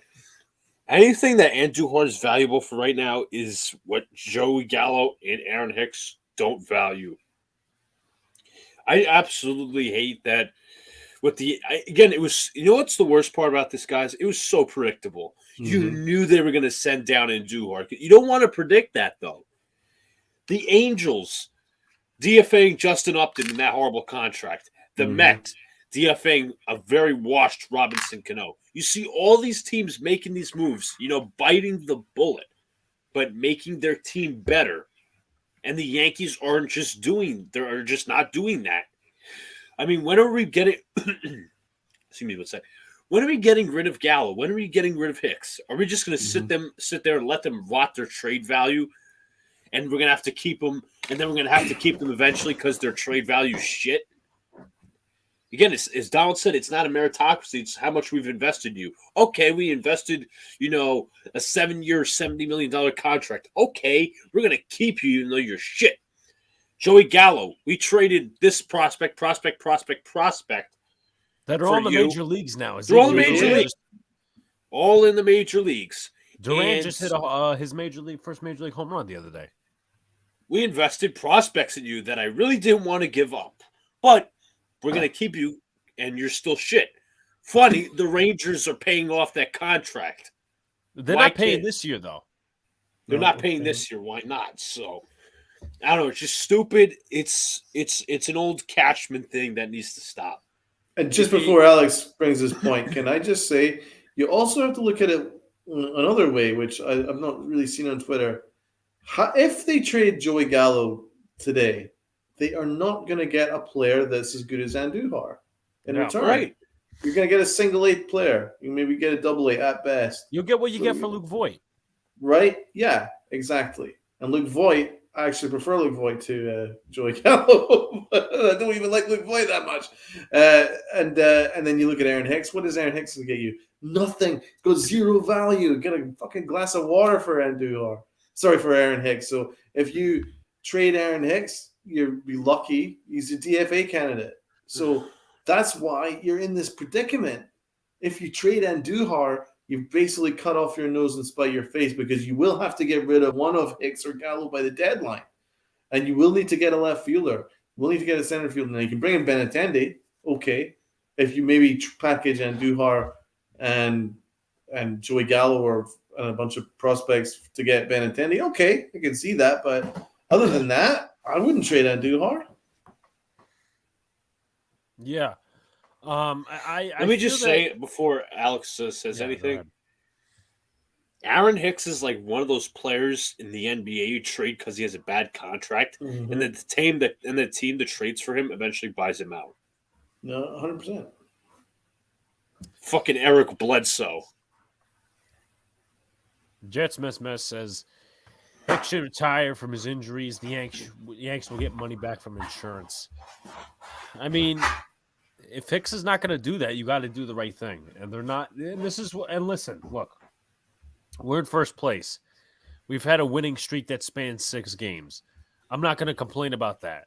But the fact is why I'm unsure this team will actually make the World Series is these type of decisions, not sending down Aaron Hicks.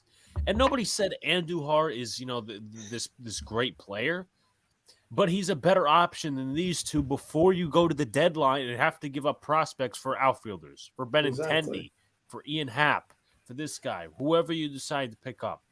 That's why I hate this one tweet, and I'm going to reference it right now. At least, hopefully, it's not going back all the way. I think I put it in yesterday's thing. I'm trying to find it. Here we go. I mentioned it yesterday. I'll mention it today again. Why are we, Yankees Twitter and booth, acting like Miguel Andujar is good and hasn't had an opportunity to play well? 270 plate appearances since 2020, where he has a 77 WRC plus, also negative 0.5 F WAR. A rebuilding team should take a flyer on him because he does not deserve a starting role with the championship contender. First of all, that's the problem, and what we talked about this before. With talking about, the analytics, the advanced. What if anyone is to look at that tweet? They shouldn't like it. They should actually say, why don't you bring up his home runs, his RBIs, his walks, even his batting average? Why don't you bring that stuff out? Maybe some shit on Baseball Savant will actually tell you that he's a better player than Aaron Hicks and Joey Gallo. And, he's gotten better with his route running in left field and a lot of the other things he's gotten better at. And that's something you have to watch the game. Clearly, this guy, and I don't like this Twitter account. I've unfollowed it for a long time ago, MLB Nerds, because you are being a nerd. You don't recognize that Aaron Hicks is not a problem. Nobody's saying that Andujar is an all-star player. But I don't know why. What are we just going to wait till a trade deadline for Hicks and Gallo to leave? No, they need to go right fucking now. I could give a shit if Joey Gallo hit the 2-run home run yesterday. That's the one thing he does, and he has that done. Not that he does. I can't talk today. He has not done that a lot, and he hasn't done what he did in Texas. Whether it's mental pressure, whether it's his tick, this, that, and the other thing. It's not good for him. It's not good for the team. And you know what? These people out here basically defending the Hicks-Gallo argument, it doesn't make any sense. It makes no sense at all. You look at Aaron Hicks, even if you look at Aaron Hicks statistically, it's awful. Like, if you go on Baseball Savant, Aaron Hicks is beyond one of the worst players in all of baseball. It's absolutely crazy. If you look at his advanced metrics, he's like bottom 2% in the majors in barrel percentage. Barrel percentage 2%. XWOBA 18. Average exit velocity bottom 17%. Outs above average bottom 24%. Hard hit percentage bottom 12%. Slugging bottom 3%. The only thing he does is walk, where he's 95%. That is all he does. So you look at those metrics, and Andujar has that beat. Come on, man. Slug, he's the bottom 3% in all of Major League Baseball in slugging. Come on. So even the freaking nerds can't get past that. Like, you look at that. That is not a major league player. That's not a AAA player.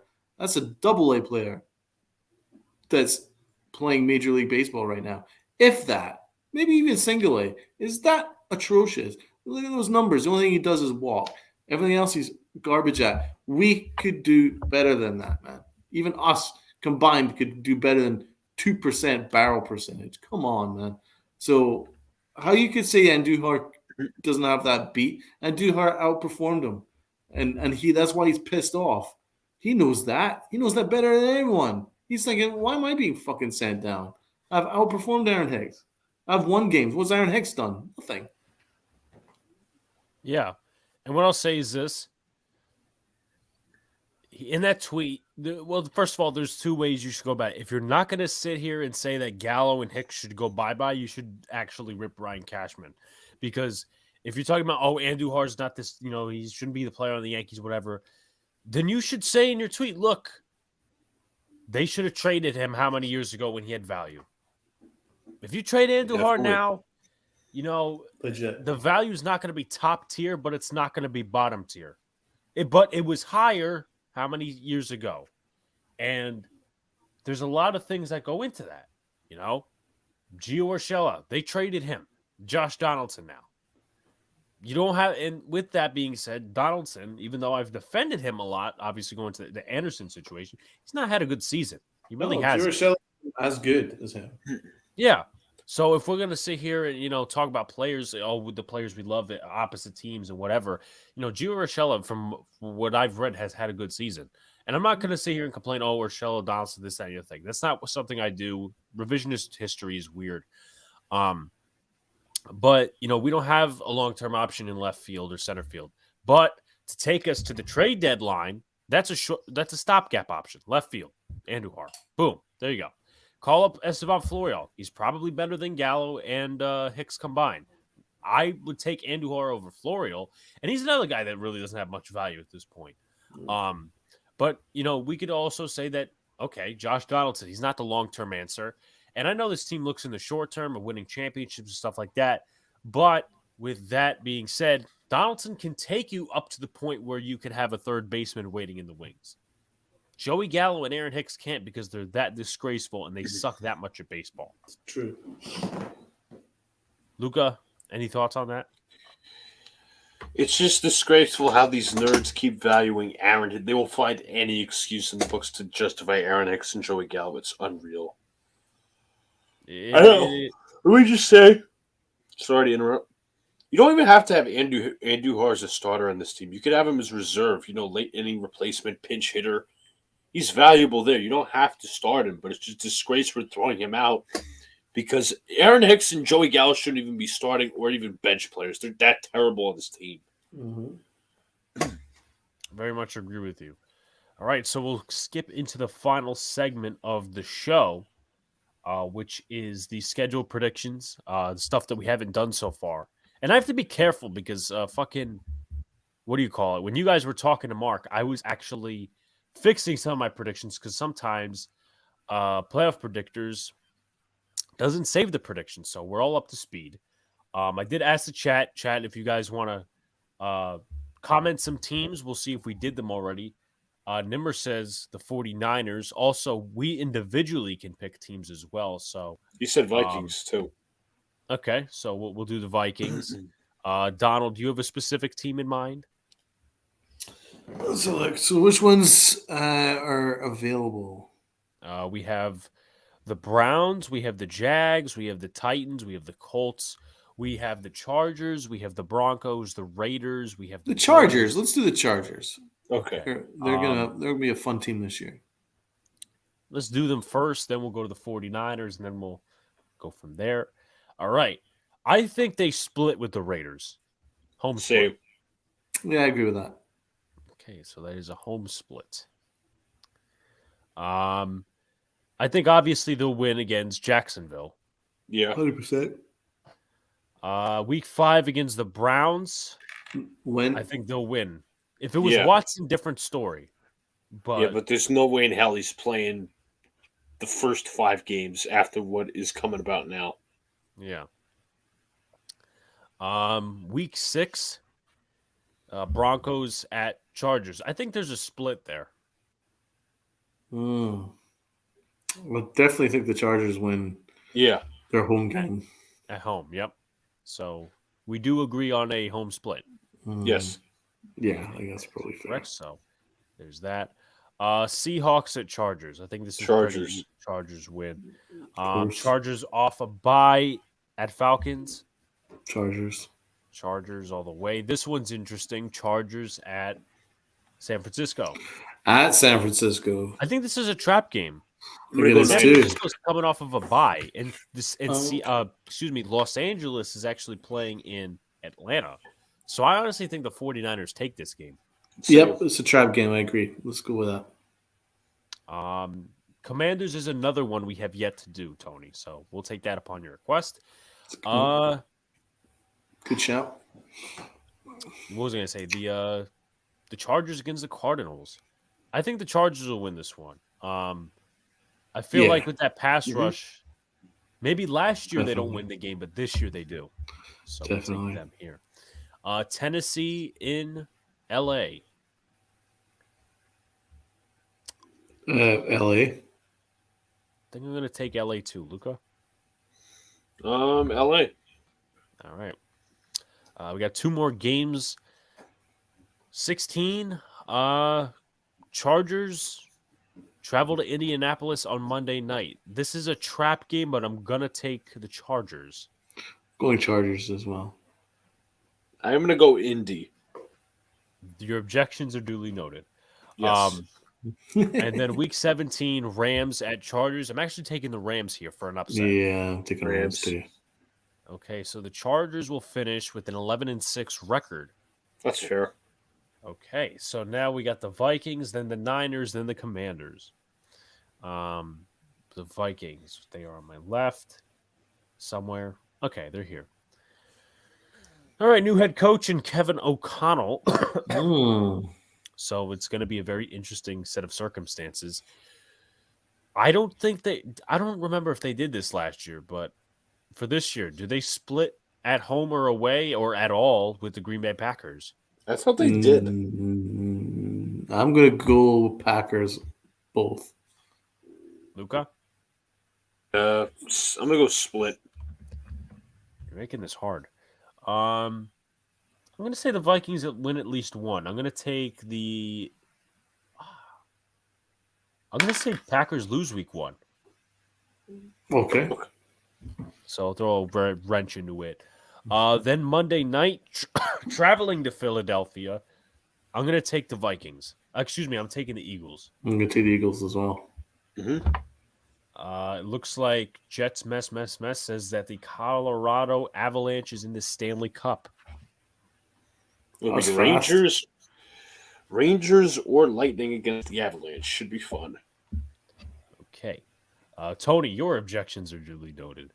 Lions at Vikings. Do they split like they did last year? No. I don't think so either. So the Vikings will win both games, and Lion fans will be pissed at us. Don't care. Does Chicago split at all with the Vikings? Nope. They're a worse team. I would imagine so. I mean, no, I should say. Bears are garbage. I'm gonna throw a fork into the electric socket and say that there's a split. Really? Yeah. Okay. Run it by me. So, what's the Vikings defense looking like right now? I will show you. I'm pretty sure they have a strong front. They just added Zadarius Smith. I'll show you the front, or I should say, I'll read it. Like Zadarius Smith. Yeah. Daniil Hunter. Beast. Good piece. Dalvin Tomlinson in the front as well. Good. If you're looking at that linebacker core, Jordan Hicks and Eric Kendricks, so that could be good. With Brian Asamoah out of Oklahoma as a backup. And then also you have Zadarius Smith, who for some reason they have at linebacker, but they have Daniil Hunter playing the defensive end, but then this may not be accurate. You look in the secondary, they still have Patrick Peterson, Cameron Dantzler, also Andrew Booth out of Clemson, Louis Sign out of Georgia, who they picked in the first round. Oh, yeah, I like Sign. So there's a couple, and also Harrison Smith is still playing. So there's a couple of pieces there that they just might be about an average team. I'm going to go with both over the Bears. The Bears suck. So you think that the Vikings are taking both games? Yeah, I think so. Luca? Against the Vikings? Well, against the Bears, yeah. Sweep. Okay, so you guys are buying the Vikings cornbread. Now I don't know where the other one is. Okay, so we do have... Wait, nope. Okay. So, what was I say? Tony says, so the Lions won't split, but the Bears will. I just have that feeling. I don't know why. This is something definitely to revisit. It's something I want to get into. We'll go like the rest of our teams, and I want to get into last year's predictions because, boy, we won on one big one, but we didn't win on another one. I'll explain. Arizona comes to Minnesota off of a bye. Arizona. Luca? Arizona. I would have taken possibly Minnesota there, but okay. Them at the Commanders. I'm going to say trap game. I'm going to go Commanders. Gonna go Vikings. I'm going to throw a wrench and say the Commanders. Okay. Okay. I don't know what this one is. Go fuck yourself. Oh, you can actually predict the score. I didn't even know that. You didn't know that? No, I didn't know that, but that takes too long. Vikings at Bills, I'm definitely taking Buffalo. 100%. Then Cowboys at Vikings. The last few years, the Vikings have been owned by the Cowboys, and I think that's going to stay. Agreed. Then we move down. The Colts are coming off of a bye, but they'll be away in Minnesota. Minnesota. I'm going to say Minnesota here. Yeah. And then Green Bay, I think, did we agree on the Split? The split, yep. Because the Vikings will finish the season 9-8. Yeah, I think that's pretty fair, actually. I think we did pretty well with that. I think that they'll be improved, but I think they're still mediocre. Okay. Next team we'll go to, I think we said 49ers and Commanders. This is a team that I don't know what to make heads or tails of, but I guess we'll make heads or tails of it within predictions. Just make sure one thing is correct, and we will get right into it. Okay, so I have the roster pulled up just in case. 49ers at Bears week 1. Niners. 49ers. I feel like that's going to be Eagles-Falcons of last year where the Falcons get the piss beaten out of them. Yep. Seahawks at Niners. I think now let me look at their division. Niners. Seahawks suck. I think there's a season split. I'm not convinced. I'm definitely for week 2. I'm going Niners. Luca, season split, yes or no? No. Okay. I would say season split, but I guess not. Let me find the Seahawks. The Seahawks are not winning. Seahawks are really bad. 49ers at Broncos. I'm taking the Broncos here. Yep. The Rams at the 49ers on Monday Night Football. Rams. Okay. 49ers at Panthers. Niners definitely. I think we'll also take the Niners in Atlanta. Do we think there's some sort of an away split? Is it at Atlanta or it's in Atlanta? Well, I can see Atlanta taking one of the games. Luca? I disagree. Okay. Objections are duly noted, as I will say a lot. Kansas City will take the away game. Is there an away split between LA and San Fran? Yes. Donald? Okay. Yeah, I'll go with that. San Francisco and Arizona. Who's at home? Arizona on Monday Night Football. I think I'll take the Cards here. Yeah, I like the Cards. Yep. Washington and San Francisco on Saturday. I'm taking San Fran. Definitely. Yep. San Fran in Las Vegas. I'm taking Las Vegas here. Vegas. And then do the 49ers win at home against the Cardinals? I would have gone 49ers. But okay. Niners it will be. So they finish 11-6. Okay. Right. Seems good. It could be. I think they're probably more 10-7. Yeah. Just with their quarterback situation, but I think 11-6 is their ceiling. All right, now the Washington Commanders / football team / commies / whatever the fuck they are.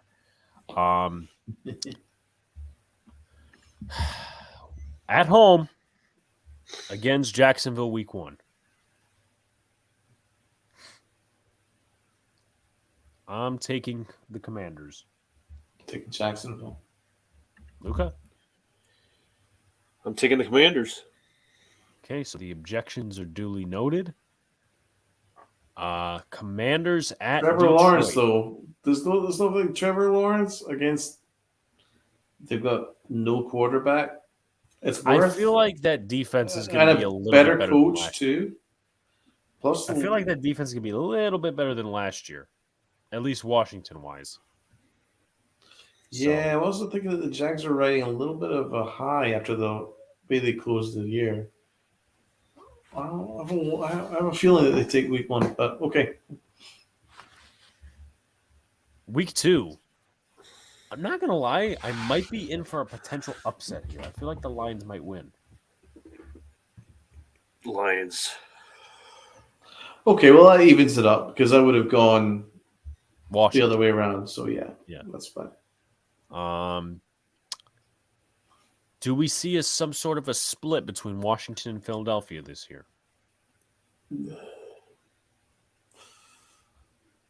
I'm going to say a home split. Yeah, I can see a split. Okay, so now the Eagles, where are you? Okay. Washington and Dallas. Dallas. Is it in Dallas? It is in Dallas. Then Dallas. Okay. Tennessee and Washington. I'm taking Tennessee. For sure. Washington in Chicago on Thursday night. Jesus, that's so bad.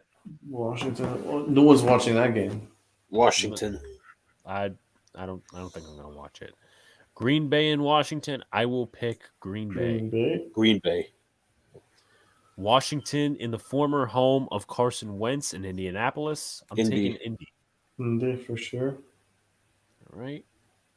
Falcons at Washington. Washington. Falcons. Put me in a tough spot here. But I will say Washington. Then Cleveland at Washington. I'll definitely take Cleveland. Cleveland. Now, at this point in the season, they are trying to scratch for a playoff run of some sort. Though they're 6-10 at this point, so they might be out, depending on what the NFC looks like. Dallas at Washington. Who wins? Dallas. Okay. So 6-11 for the Commanders, which I believe was their record last year, if I'm not mistaken. That's probably fair. Yeah. I think the Giants will be a better team than them next year. All right. What was I going to say? I think we'll take care of some of it for next week, but I do want to read some predictions from last year, which some can be very hard because I always wanted to get to this, but I just never thought, some of the timing wasn't right. All right. So, and this was combined between me, Sean, and Luca. So I'll start out in the NFC. For the New York Giants, we had them winning the division at 9-8. And remember, if you're just joining, this is last year's predictions that we did have. I said come in the Giants were the most overrated team.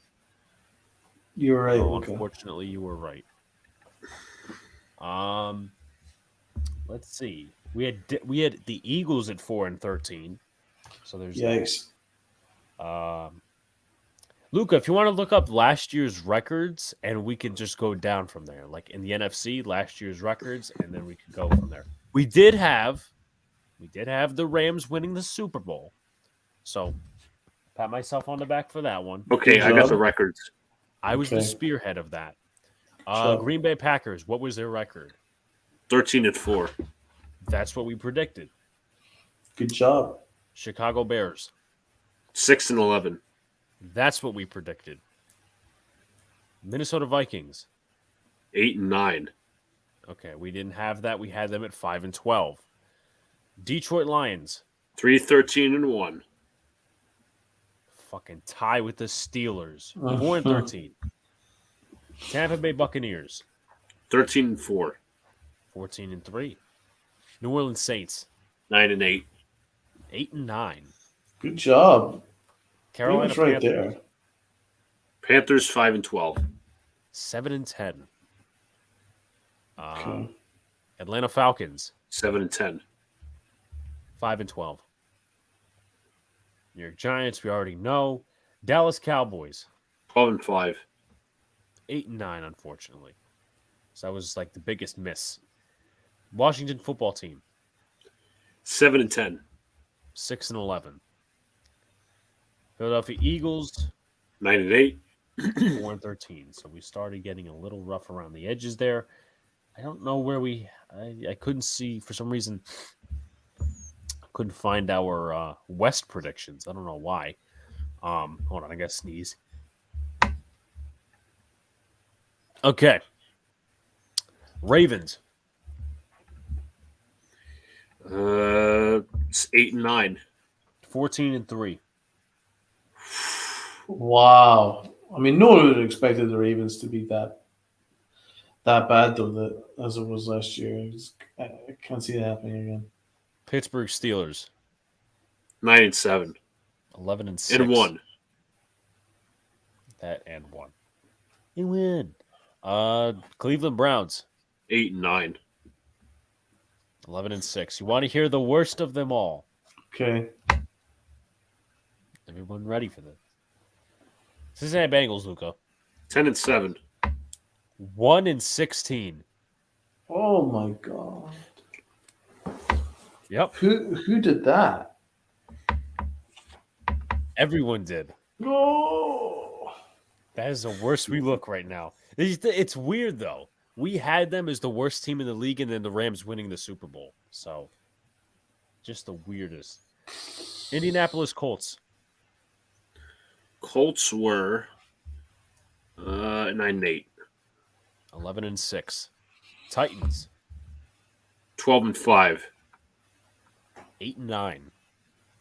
And I thought they were really overrated last year. Jacksonville Jaguars. 3 and 14. Got that one correct. Houston Texans. 4 and 13. 2 and 15. Pretty much right there. Buffalo Bills. 11 and 6. 12 and 5. Good Miami job. Dolphins. 9 and 8. 11 and 6. New England Patriots. 10 and 7. Got that one correct. Good job. And the New York Jets. 4 and 13. 7 and 10. So out of all of this, we got the Jaguars. We got the Patriots. The two other Packers. teams. The Packers we got, and there was one more NFC team. Let's see. I'm trying to think right now. Packers wasn't the football team, no, because I think we got worse from there. Rams. No, it wasn't the Rams. Was it with the Bears? Maybe What would we predict? 6 and 11. Exactly. Okay, so we got the Bears, the Packers, Patriots, and help me out here. What was that one team I'm missing? Bears. Jaguars, Bears. So those four teams. But it's yeah, Jets mess. That is pretty bad. Not one of our finer moments on the show. The Bengals is the massive fail. And the Ravens, I can't blame you for the Ravens because I thought they were going to be a hell of a lot better than they were. The rest of your records were kind of almost there. So I think it was fairly strong apart from the Bengals, which ruins it. And then we had the Rams winning the Super Bowl, which was... Yeah, that's true. You definitely redeemed yourself there. Let me see if I have it secretly. Might have it secret. Maybe, maybe not. If not, let's take a look. More time to see if I have it. If I don't, we will just end the show. Yeah, for some reason I don't have it. Okay. With that being said, Donald, Luca, and me for final thoughts. Well, thanks again for everybody in the chat. There was a really lively chat, lots of fun, really good. Good lively discussion regarding the Warriors. And I'm looking forward to the rest of the finals. I think it's going to go to 7 games, maybe 6. I'd go probably 7.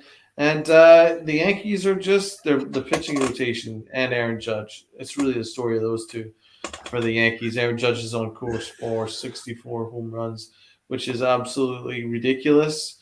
And the whole pitching staff is terrific. So that's it. So yeah, thanks again for everybody tuning in. Luca? Great Warriors discussion, great basketball discussion. Did nice on the predictions, the Andujar talk. We available for Wednesday, Alex?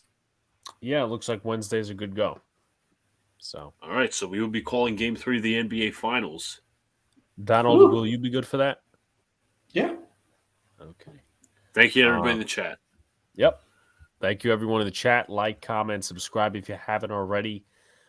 Check out everybody in the description. I put Mark's Twitter in there, put everybody's Twitter and all that other stuff in there. I don't know if I'll have content. It's a talking hat in reference to Donald. The talking hat. Yeah. The talking hat. Now the talking hat has more of a body. We appreciate you guys. I don't know if there's going to be any content tomorrow, but do stay tuned in for Wednesday, which we'll be doing Game 3 of the NBA Finals between the Golden State Warriors and the Boston Celtics. So peace out, guys. See you later. Stay cool. Have a good night. See you Wednesday. Thanks again, guys.